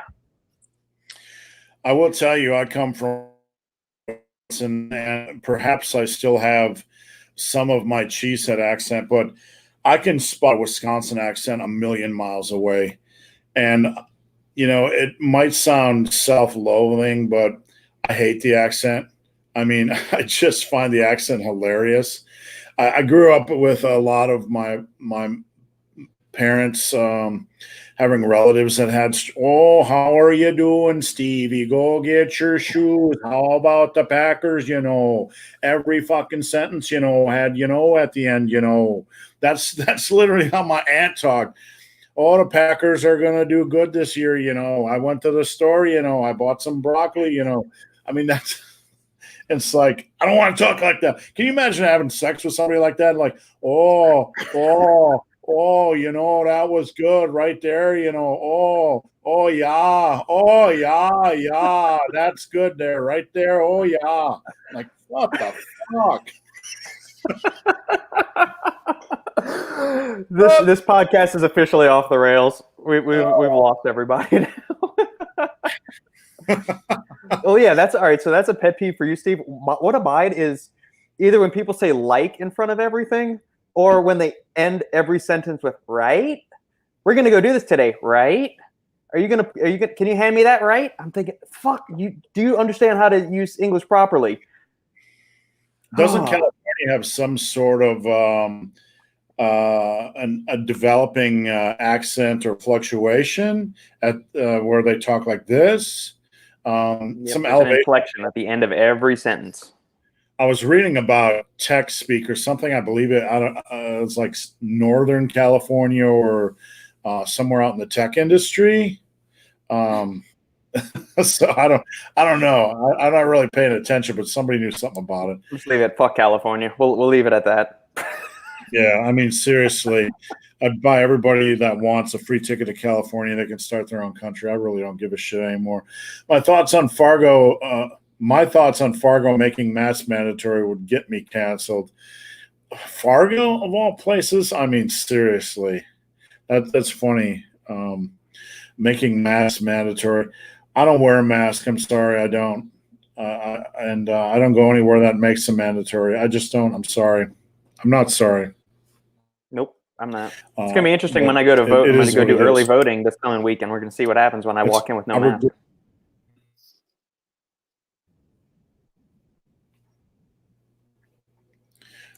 Robert, you just cut out and you're frozen, so I'm not sure what you said.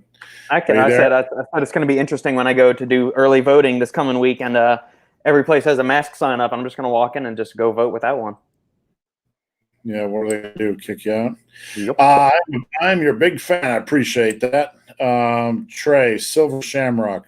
Not sure what that reference is. Anybody? Robert? No Silver idea. Shamrock? Let me look it up and see. All right. Oh, it's from Halloween 3. That's what it was. What in Halloween 3 references Silver Shamrock? That was the commercial. That's what the commercial that was advertising the stuff in the movie. I gotcha. I was sick that day. Meet the Feebles. Heidi, the star of the Meet the Feebles Variety Hour, discovers her lover, Bletch, the walrus, is cheating on her. And then wacky antics ensue, I'm sure. Okay, I'm watching this tonight. Thank you. Appreciate your support. We're trying to bust through these questions so we can get through them all. Do you use Prilepin's chart or relative intensity? I'm familiar with Prilepin's chart, but it's been a long time since I looked at it. Your relative intensity is always changing. It's like chasing chickens around the room. I mean, what's the point, really? I mean, I focus on the things that matter, and this is something that doesn't matter. Guessing relative intensity, is like guessing how good you are at masturbation. Wow, I was really good at masturbation today. My relative intensity was 7.5. Like, who gives a shit? Just get stronger. I mean, I'm not saying that to you, Arnav, but like, it's not complicated, right? It's just not complicated stuff. It's not. And if you like to use that stuff, that's great. But don't forget what's important. Getting stronger on the basics, a reasonable amount of volume. I don't want to go into a gym and guess my relative intensity. What was my relative? Here's my intensity. I want to go into the gym and fucking get one more rep than I got last time. That's my relative intensity. And, there's where like me and Greg Doucette agree. And Arnav, I'm not trying to attack you, but this is just my personal opinion. I hope you can respect it. I don't give a shit about relative intensity because it's not important to progress. Robert? You pretty much, I mean, I think if you're expending so much mental resources and you're probably stressing yourself out, am I hitting RPE 8? Am I hitting RPE 7? Am I hitting RPE 9? I think for the average person, just push until those last 1 or 2 reps you're struggling and you feel like the bar is going to crush you. If you get to that point where the last 1 or 2 reps is hard and you feel like you're going to slip on the next rep or you're going to fail on the next rep, that's when you're putting in the quality work. That's when you've gone hard enough in a set. That's the way it's always resonated with me, Steve. I think that's one of the first things that attracted me to your channel way back before you and I even had a discourse or even knew each other was that, make every set count, make every rep count, go until you just might fail, and then you've gone hard enough. Right. You don't want to get injured. You want to make progress. I'm going to read you a comment. Like, I don't watch a lot of videos from other YouTubers, but Robert, I'd like your opinion on this. The reason why I watch this is because Greg Doucette was talking about Ryan Humiston, and anybody that knows me knows that Ryan Humiston's 4 amazing new chest exercises for miracle growth, that stuff irritates me. It really, really does. But Greg Doucette made a video.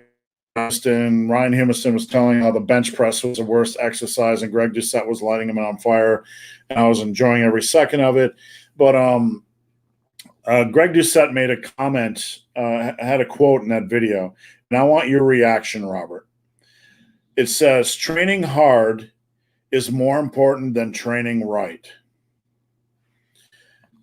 So before I interject, that's what Greg Doucette said. Training hard is more important than training right. What he's saying is what we just talked about.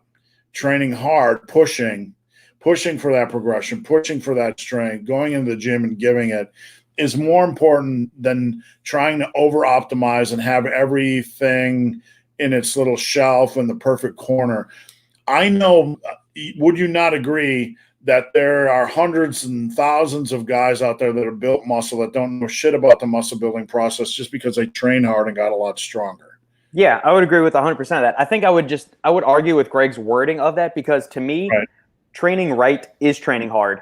Otherwise, if you're just training involves a systematic approach to progress. So you have a way that you know that, all right, I'm doing this, then the next thing I need to do is this. So we're progress from point A to B and then go on to C. So training hard is part of training right. Otherwise, if you're just going into the gym and, fucking around doing whatever, that's fine with that, but that's working out. That's not training towards a specific goal. So training in and of itself, training right is training hard. Now, maybe he meant training optimally or finding the perfect program. And I understand that's what he meant. I would phrase it maybe a little bit differently. But yeah, I would agree with that. If most people focused on training harder and, training right, and not always searching for the perfect workout or the perfect exercises, like you said, that magical program that most people are jumping to, it's the same freaking exercise. Maybe they're just ordered differently, but it's the same core exercises over and over again. There's nothing magical about the program. Right. And, like if you give me a group of 20 guys that don't know anything about programming, but they're hungry to get stronger and they can tolerate good volume, they're going to outshine the 20 guys on the internet who have read who can, repeat verbatim every word from Ripeto's Starting Strength. Yeah. Because at the end of the day, you can know all you want, but the actual real magic in muscle building and strength building is your mentality. And, you don't have to know how to fight to win a fight. Anyway, you get my point. All right. Great shirt, John. Dexter starts 10 years later. It's not a reboot. I hadn't heard that yet. That's good to know. I'm glad they're not just starting it from the end of the train wreck. If you did that with like Breaking Bad, like the movie they had out, I'm not sure if you're a Breaking Bad fan, Robert, but they had El Camino. It was just kind of like, it was all right. It wasn't good. It wasn't bad, but just didn't care for it much. So hopefully they do Dexter justice. I like the Chinese restaurant episode. Similar to that one, the parking garage is great. Each character is on display really well. Yeah, parking garage episode is great. I do love that one. I'll have to check that out. What do we got here? Is it bad to be in that much of a calorie deficit? When weightlifting, will I lose muscle? So, Jess, I do not know if you're male or female because Jess could be a male or female name, so I apologize. But we will just approach this from a neutral perspective. Robert, what would you consider to be too much of a calorie deficit? I would say from the research side of things, anything larger than a 25% calorie deficit has been shown to accelerate muscle breakdown and lead to as much muscle breakdown, more or less, as fat mass, even if you're consuming enough protein. So you don't want to be too aggressive on that. So I would say if you're going above a 25% calorie deficit, so say you are consuming 2,000 calories as your maintenance calories, a 25% deficit would have you eating at 1,500 calories per day. Now, assuming you're eating 1 to 1.5 grams of protein per pound of body weight, that is the max you can do while still losing maximal amount of fat and minimizing the amount of muscle that you're losing. If you go above that, if you're doing like a 30% deficit, you're going to risk substantial muscle loss. The key with that is that it depends on how much body fat are you carrying around. If you're somebody that is very, very obese, yeah, you can obviously get away with a larger deficit. The leaner you are, the less wiggle room you have to embrace those large calorie deficits and not risk muscle loss.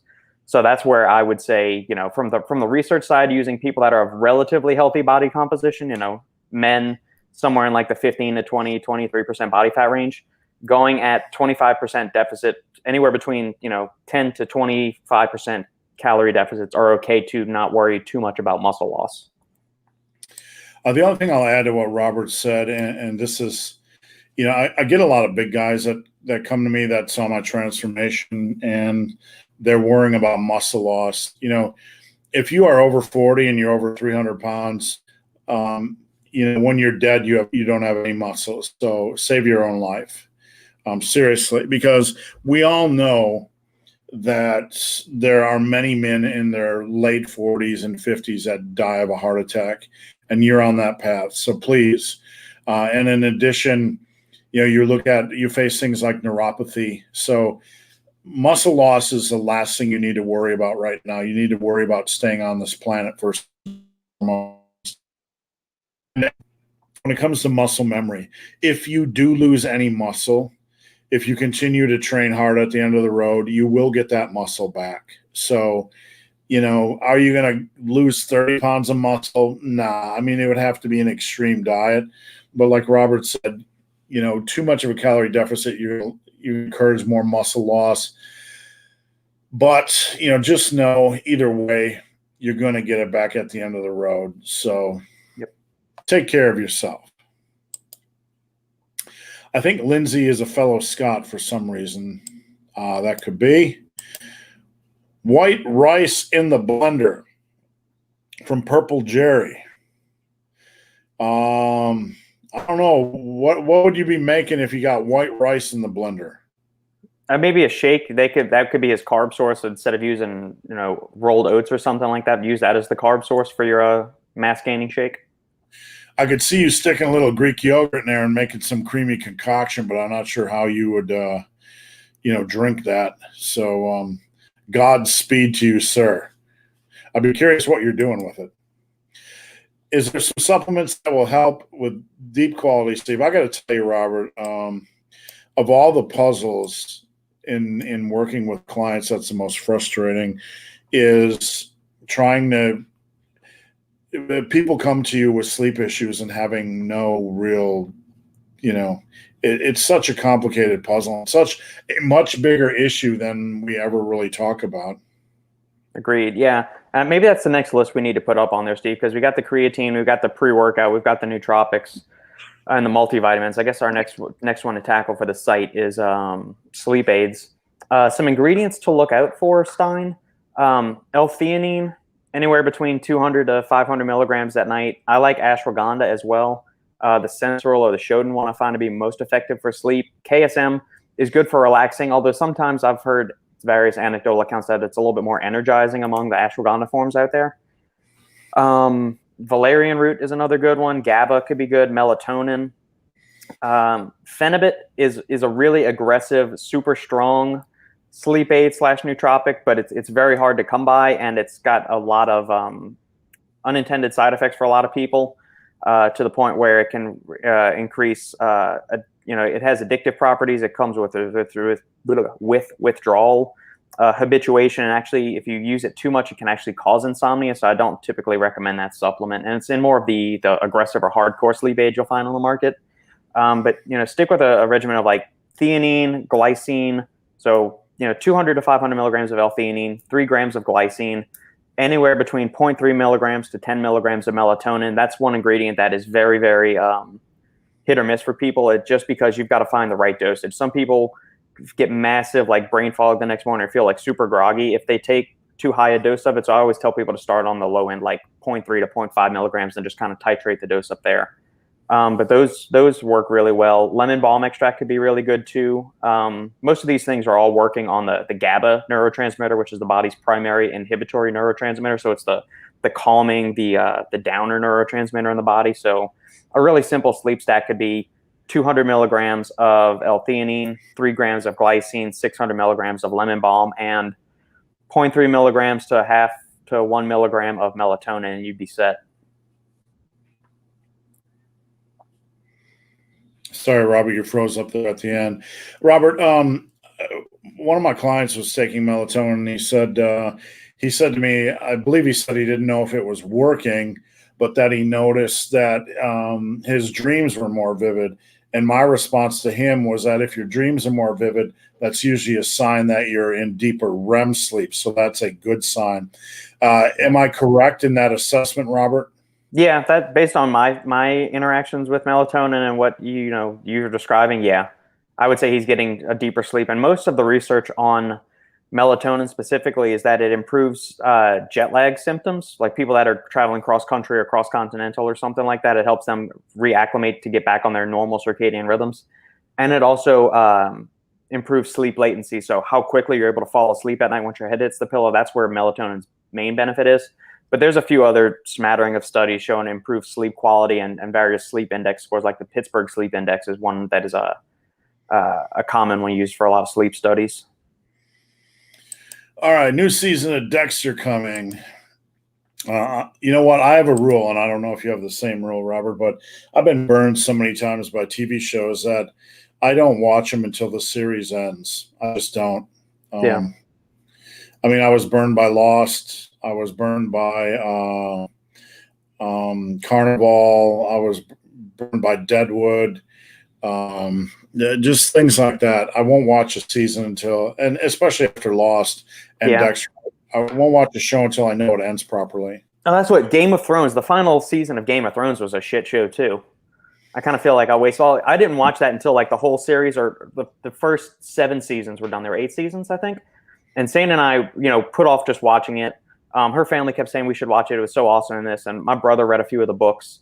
And so we didn't start watching it until like the first 7 seasons had been recorded, because I hate waiting an entire year for a show, and that's whatever. Right. But yeah, that last season, especially the last episode, the last 2 episodes of Game of Thrones were super let down. But that's because the books haven't been written yet, so the show's creators kind of just went off and did their own thing. Maybe they had some input from George R. Martin, or maybe not. I don't know. It just they completely shit the bed with that last season. It seemed rushed. Yeah, I don't even know what's going on with the books. It's curious because I just remember back when I started writing, I remember reading the first book, and this was a long time ago. And I remember at some point in the 3rd or 4th book, I remember him saying he wrote 1,000 pages and he scrapped the whole book. And like, oh my God, how can shit to rewrite? Like, how can you do that? That's a door stopper. Just to flush that's crazy. But I don't know. I always wondered if he was actually going to get done writing it before he died, because he doesn't look in the best health. Yeah. Brandon, I'm teaching my 3-year-old daughter to trail run by playing chase in the woods, thinking of getting her a kettlebell to learn swings. Is 3 too young for weighted exercises? If I don't think it's too young to get them something to play with, right? I would get them the lightest possible kettlebell, like if something's a pound, you know what I'm saying? Just to get them familiar with, playing with it. So to put them on a regimented program, yeah. Fun, play. Everything's got to be fun and play. And if they take an interest in it, then just let that grow. Robert, anything to add? Agree. Yeah, I like this question. I mean, I've got a 3-year-old myself, and she sees us doing push-ups, pull-ups, presses, squats, lunges, all that good stuff. And so I've got the power blocks, and the power blocks have those 2 little, like 2.5-pound little adder weights that you slip in the handles. So, the halfling will pick those up and do something. I mean, it kind of looks like an upright row shrug thing, but she's trying to like mimic a curl, but she's coming up doing like she's pulling up her drawers or something like that. Right. But yeah, I mean, she sees us drop down into a plank and tries to do a push up, or I'll pick her up and put her on the pull up bar and let her hang for a few seconds. But like you said, Steve, just expose them to it. Just be active around them. But you don't need to put them on any kind of structured resistance training program and start making them keep a logbook or anything like that. Just, make it something fun. If you, browbeat them into it, they're never, it'll turn them off to it forever. So just be physically active, have fun with it, make it an enjoyable time with them. That's it. Just make it an opportunity to have time together doing a new thing. I would always train in my dungeon, and I would never ask my daughters to come down. And when they started coming down, they would just start curling or doing dumbbell stuff. And I let it happen naturally. And my daughter, Erin, got into powerlifting, and I never forced her, never pressured her. And when she wanted out, she wanted out. So, but it was a time spent with her, and now she's older, and one day she might return to that. Whenever you are exposed to something in life, you open a door to new possibilities. The only thing I can say in general for any parent is that continue to expose your child to new things every week. new ideas, new concepts, arts, whatever, a different form of exercise, bowling or whatever, bring things into their life, because every time you do that, you open a door to a possibility or a talent that they might have. So you are absolutely in every possible way maximizing the blessings and the potential of this child's life by exposing them to different things: cooking, art, painting, drawing, sculpture, everything, music. Just continue to do that. Exercise. One day they're going to wake up and they're going to find something they really, really love, and they're going to run with it. Darren, from the UK, added 1 kilogram to my dumbbell overhead press this week. Progress is progress. If you add that every single week, you're going to be a beast in a year. That's good progress. So well done. In regards to overhead press and passing out, isn't it common side effect of the Valsalva maneuver? I try to send the pressure to my ab stomach. It has worked wonders for me, not lightheaded at all. A lot of it depends on the exercise. Sometimes when I heavy deadlift, I can hear sound warp in my ears because all the pressure and everything is getting stretched out. And sometimes you see stars. It's really lift dependent. Sometimes it can be dependent on the day. So, all right, Robert, I use a Garmin. Do you use a fitness watch? Yeah, we got these free. It's a Fitbit something. I don't know, Fitbit 3 or Versa 3 or something like that. Let me see. I got the box right here. Hold on.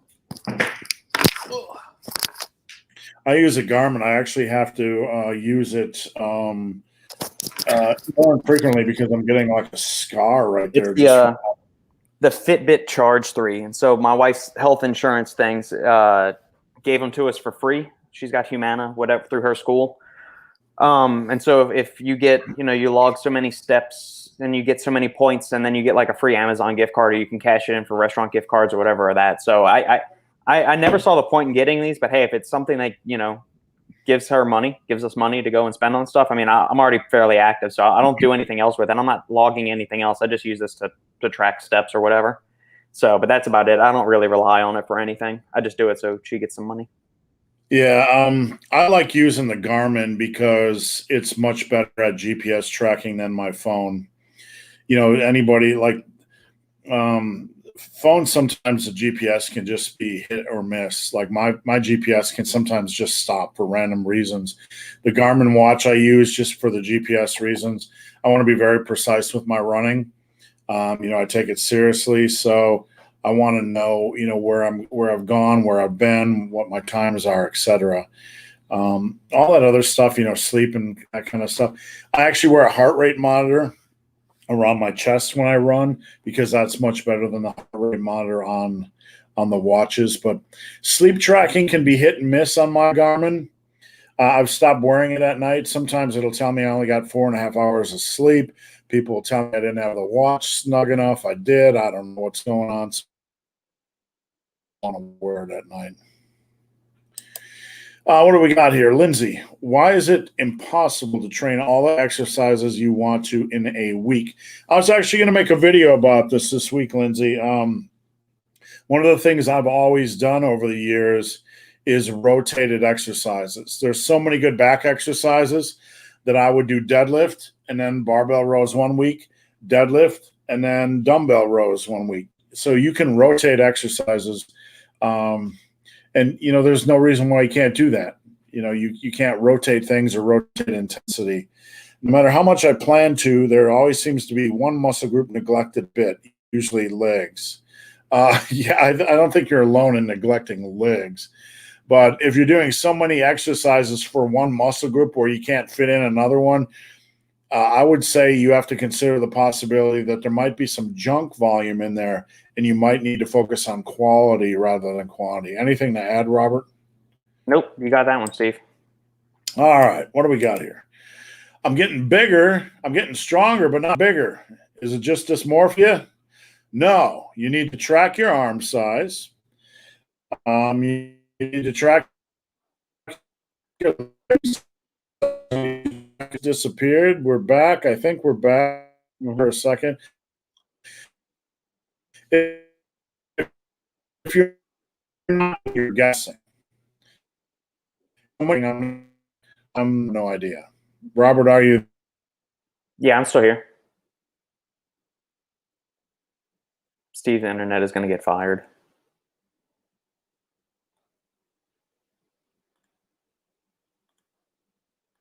Have we lost Steve entirely? Or is he rebooting the system again?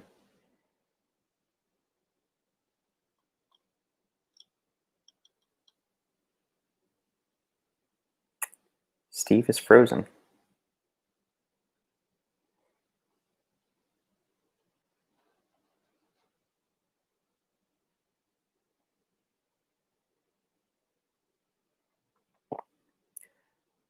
Uh-oh, we've really lost Steve. There he is. I was about to say, we've really lost Steve. Your image disappeared off the screen. Yeah, I'm very sorry, guys. I'm very, very sorry, but I'm just having major internet issues today.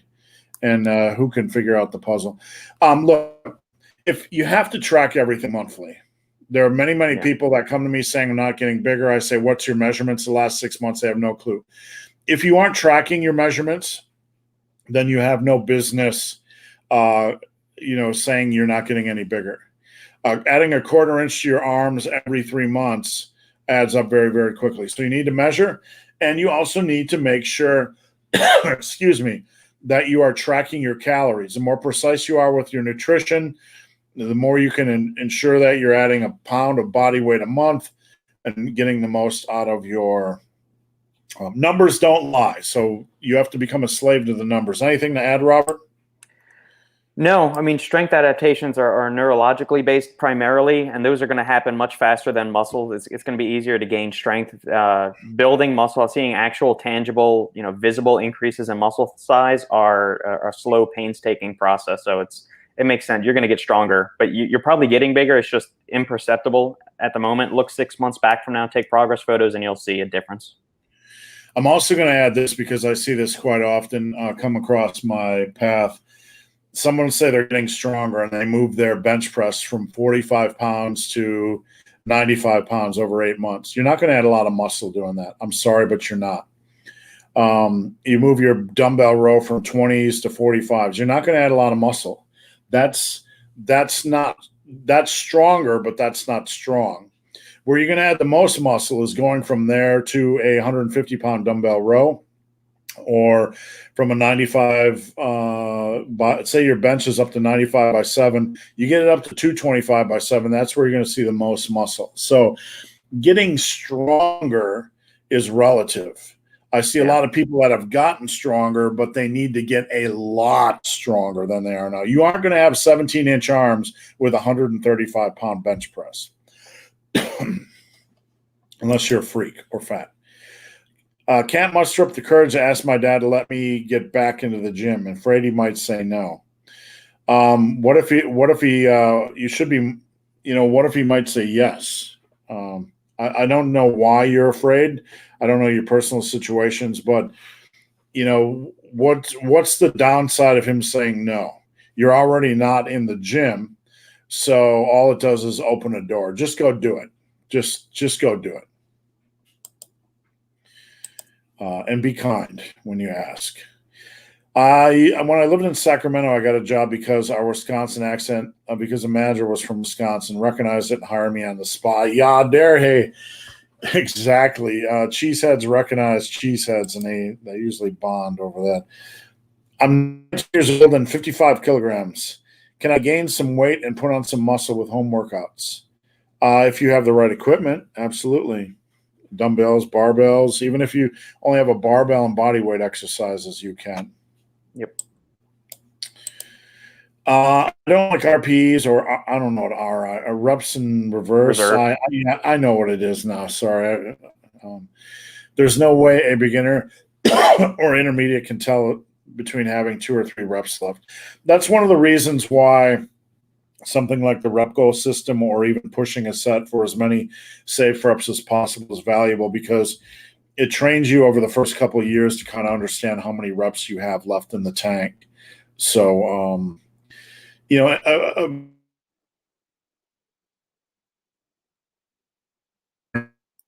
I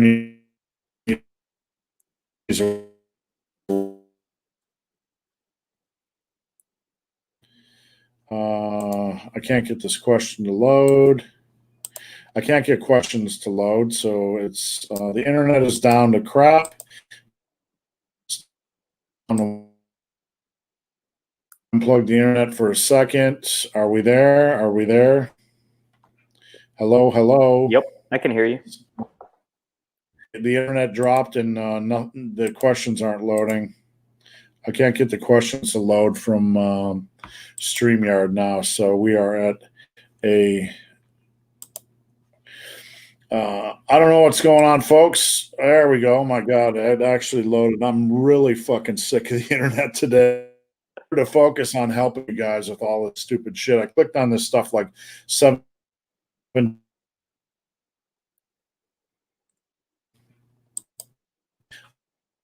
another one. Let's see how long that'll take to load. There we go.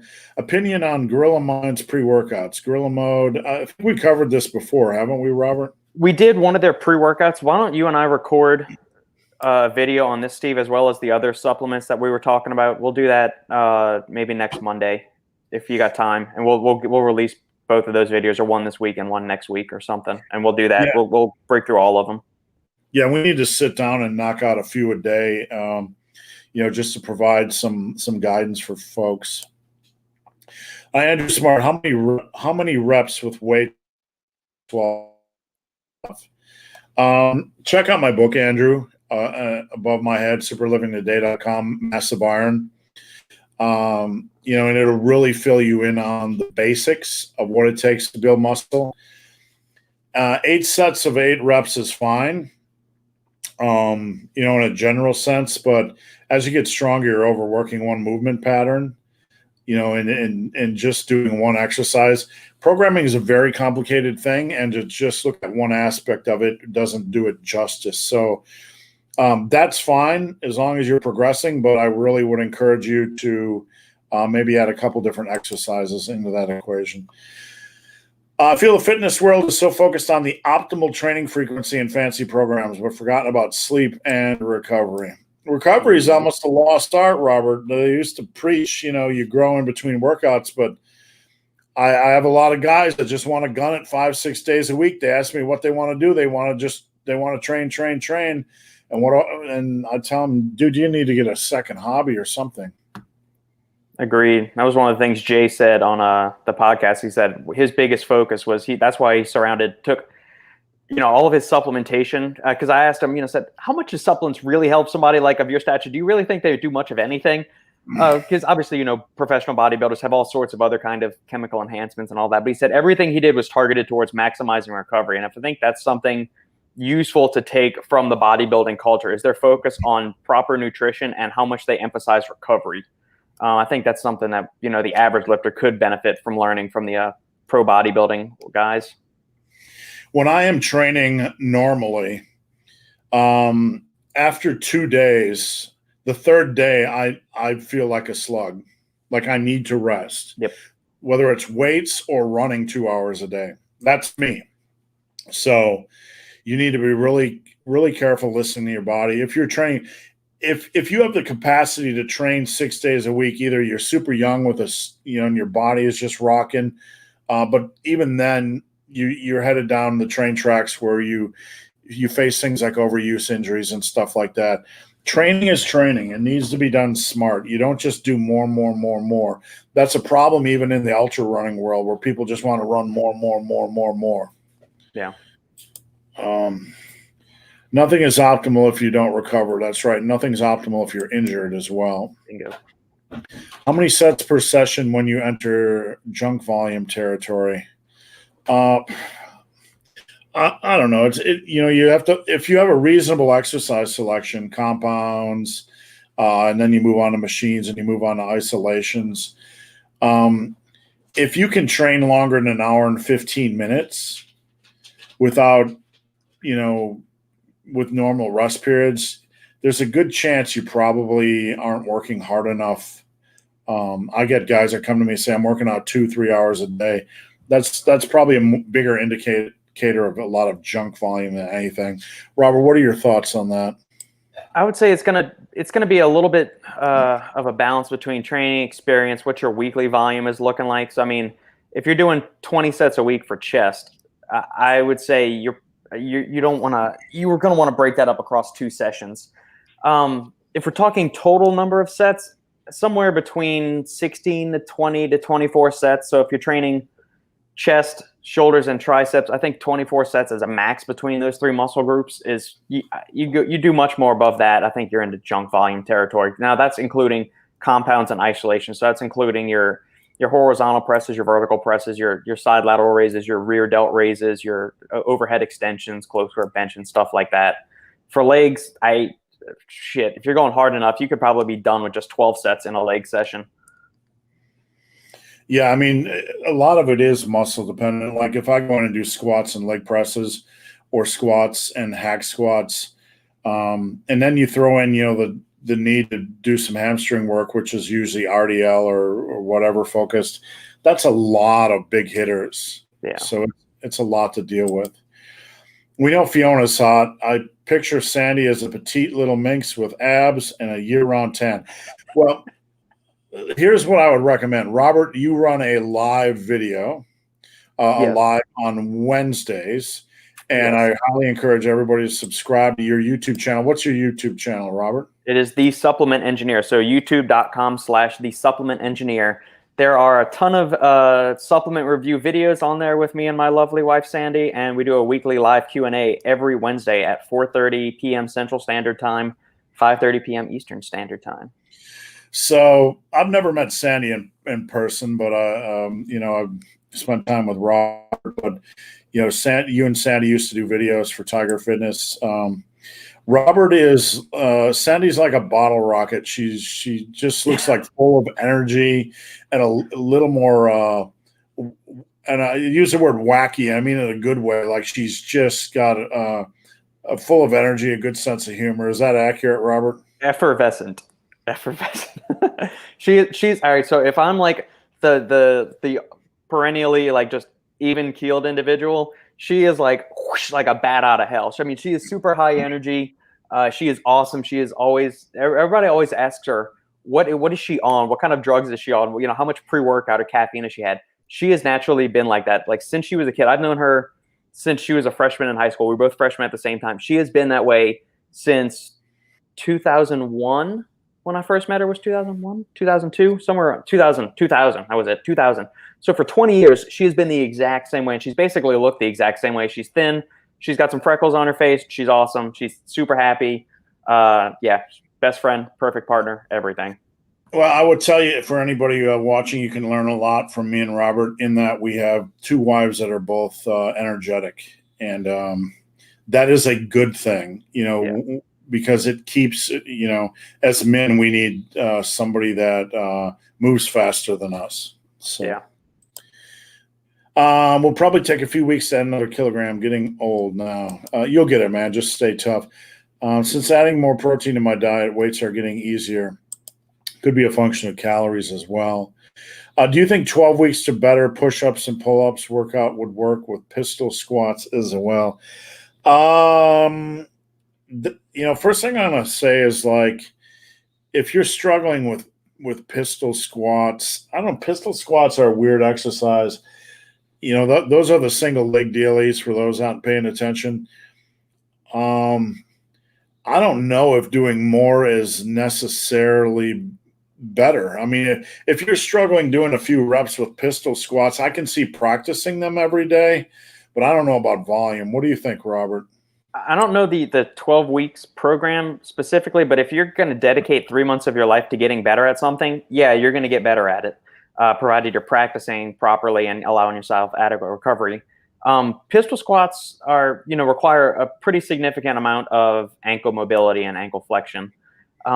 So what might be a little bit easier is if you do a single leg elevated squat where you stand on like a tall box, bench, step or something like that, and do a single leg squat that way. So let's say you've got your right foot elevated up on the box.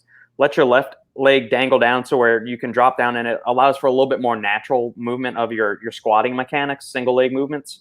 than the pistol squat, which causes a lot of people to like kind of curve forward from at the trunk as they're going down to the bottom of the squat. There's a lot of rounding of the spine. So if you do it off a box, you can maintain a little bit more vertical upright torso, and it might be a little bit better, especially for those people that struggle with ankle mobility. And I'll also add, if you have a little bit of extra weight, you might want to get that off, because weight can really impact your mobility in ways you don't understand and change your leverages and balance points and all that kind of stuff. So does a hex bar put more emphasis on the quads? A hex bar takes some emphasis off the lower back. And I will say that in general, because you're more upright in the weight, it's probably more quad focused than regular deadlift. I don't list it as a leg exercise because you're not trying to do a leg press per se, even though you're trying to, push your heels through the floor. So I really don't like bottling exercises like that into, body part boxes. But when I do any form of deadlift, I usually do it on back day because I just think it fits better. And I don't really want to do a deadlift and the squat on the same day. I don't think that's best for most people. I use strength level and have recently got to stronger than 57%. I'm telling you guys, because none of my lifting friends want to know. If you have non-lifting friends, I hope they have some good habits. Some good life habits. Thank you. With the rep goal system, does the total rep goal stay the same regardless of how much weight one is using? The rep goal is just a concept and not a rule. So it can be fluid and changing. You can change it whatever you want based on whatever exercise you want. Most of my clients only do a max rep on the last set. So since I've written Massive Iron, I've moved a lot of my clients to just doing a max rep on the last set, but it's fluid. There's no magic to it. You can adjust it as needed. Brandon, it's looking like a storm in Milford might be affecting your connection up in Lebanon. It could be. It could very well be, because I know we got bad weather coming in, and sometimes Cincinnati Bell just sucks donkey balls. All right. I want to increase clean carbs in my diet, but struggle to add more in due to the high food volume. Any recommendations? Robert, I'm going to let you jump in after my quick little spiel here, but when you try to increase your carb volume, that can be a lot of food volume. If you are trying to get a lot of calories from oatmeal or rice, sometimes that's a slog to get down. So I don't over focus on clean carbs. I know we both focus a lot on veggie volume, but how are you with rice, quinoa, all that kind of stuff? Pretty mild as far as portion sizes and daily intake? Yeah. I eat copious amounts of fruits and vegetables. With my yogurt bowl at night, I'll throw in a serving of Cheerios or puffed rice cereal or something like that, or rolled oats or something, just because I know I need to increase my total calorie intake. White rice I find the easiest, and I could eat that stuff all day. But I mean, that's one of our staple foods in Louisiana. We put rice with damn near everything. Red beans and rice, etouffee, jambalaya, all that good stuff. White rice, oats. I mean, if the rest of your diet is already really clean, maybe consider like an intra-workout carb source. And I know we tell people not to drink a lot of their calories, but if you're somebody that's already got a super clean diet and you're trying to gain weight or have trouble getting enough calories in, get some Gatorade powder or some cluster dextrin or something like that, and add that into your intra-workout shake. And that's a really easy way to get some carbs that won't be too filling for you. Plus, it'll help you with recovery and improving your stamina and fatigue resistance during the workout. I know you have a big, a lot of veggies nightly. My nightly routine is usually 5 veggies, a cup and a half of white rice mixed, and then protein, and it usually adds up to about 1,000 calories. And it's a lot of food to slog. If I had to add another cup or 2 of rice in there, I'd be like, stick a fork in me. Yep. For chest, do I need only 2 vertical or horizontal presses a week? Well, vertical press and horizontal press, that's shoulders and chest. Okay, so horizontal press is a chest-focused press, and a vertical press is a shoulder-focused press. So I would recommend 2 compound movements for each of those a week, and then other stuff. Paul, glad to be here. Thank you for you guys. Thank you. We really appreciate everybody following us. Sam, I do bench and dumbbell overhead press on one upper body day. Okay, bench and dumbbell on one upper body day, and incline bench and barbell overhead press the other upper body day. Yeah, that's basically how I program most of my clients' work. I do a barbell and a dumbbell and chest and shoulders, and then I flip-flop them. So that's a perfectly decent way to train. See, tips on getting a deeper squat for a tall guy. First thing is the biggest issue I run into with anybody on the squat is getting them to open their damn legs up. So many people, when they squat, they're like tentative and their legs are in, and like, open your damn legs. Like, I would say 90% of the bad squats I see, and when I say bad squats, I mean they're not up to where they need to be. People's knee angles are inside of their toe angles, and it's just some tentativeness. So that would be the first thing I would look at. You can send me a video. And if you're using a straight bar path on a Smith machine, I would look at the same thing. I would look at your knee angle. Beef Lewis. Andy question. I've been skipped all day. We didn't skip you, Beef. YouTube does that every week to somebody, and you were YouTube's target this week. What's the best fruits in your opinion? Anything. A wide variety. Wide variety. Don't forget, anything with a seed or a pit is a fruit. Avocado. What else? Technically, if we're going like by the strict botanical definition, things like tomatoes, summer squash, zucchini, those are technically fruits as well. Red bell peppers, those are awesome. Strawberries, any kind of berries. Like if you look at the superfoods list, you see like on menshealth.com or Healthline or fitness sites and all that other shit, berries are always at the top of the list. Bananas are awesome. Oranges are awesome. Watermelon is delicious. Cantaloupe. Honeydew melon, every kind of fruit that you can get your hands on, man. Just include a variety of them. Berries are my personal favorite. I throw that in with my Greek yogurt bowl every night. Yeah, strawberries definitely at the top of the list. I like watermelon, but I find it interesting that a lot of people say they don't get in enough fruit, but they're actually eating more fruits than they think. Probably eating more fruits and vegetables. Yeah. So a wide variety. I focus on a wide variety of everything. You have power over the mind, not outside events. Realize this, and you will find strength. Yeah, I mean, mental strength is everything. It's everything and everything that I've accomplished. And you want to do what you can to cultivate mental strength, and part of that involves putting yourself in situations you don't want to be in, or forcing yourself to ask questions like the viewer earlier that didn't want to ask his dad about lifting. You are more worried about the outcome than you are your own opportunity for success. You're creating a false outcome. And anything in life, whether you're dealing with people, be kind, be respectful, but have your say. And if they do not like you or they abuse you, then just move on. All right, Robert, we had a long one today and a messy one, and I apologize for all the bad internet connections, but I appreciate your time, Robert, as always. And what's on tap for you this weekend? Busy weekend. So tomorrow we've got our usual grocery haul, upper body workout. It's the long upper body workout of the week. After that, we'll put the halfling down for a nap. We're going to head to our favorite local distillery because they're also doing like a pumpkin patch for kids, and they got a bunch of like fall festival events going on there. So that'll make it fun. And then Sunday, we're going to the zoo down in San Antonio because there's no masks required there, which is awesome. And then we're going to do some pumpkin carving Sunday afternoon as well. And outside of that, hang out and enjoy the nice weather. And we just got a couple comments. Thank you, guys.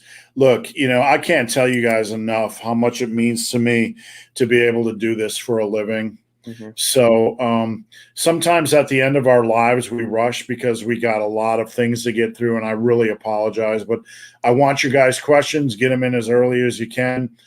If we rush them, just hit us up, on social media. We'll try to help. Yeah.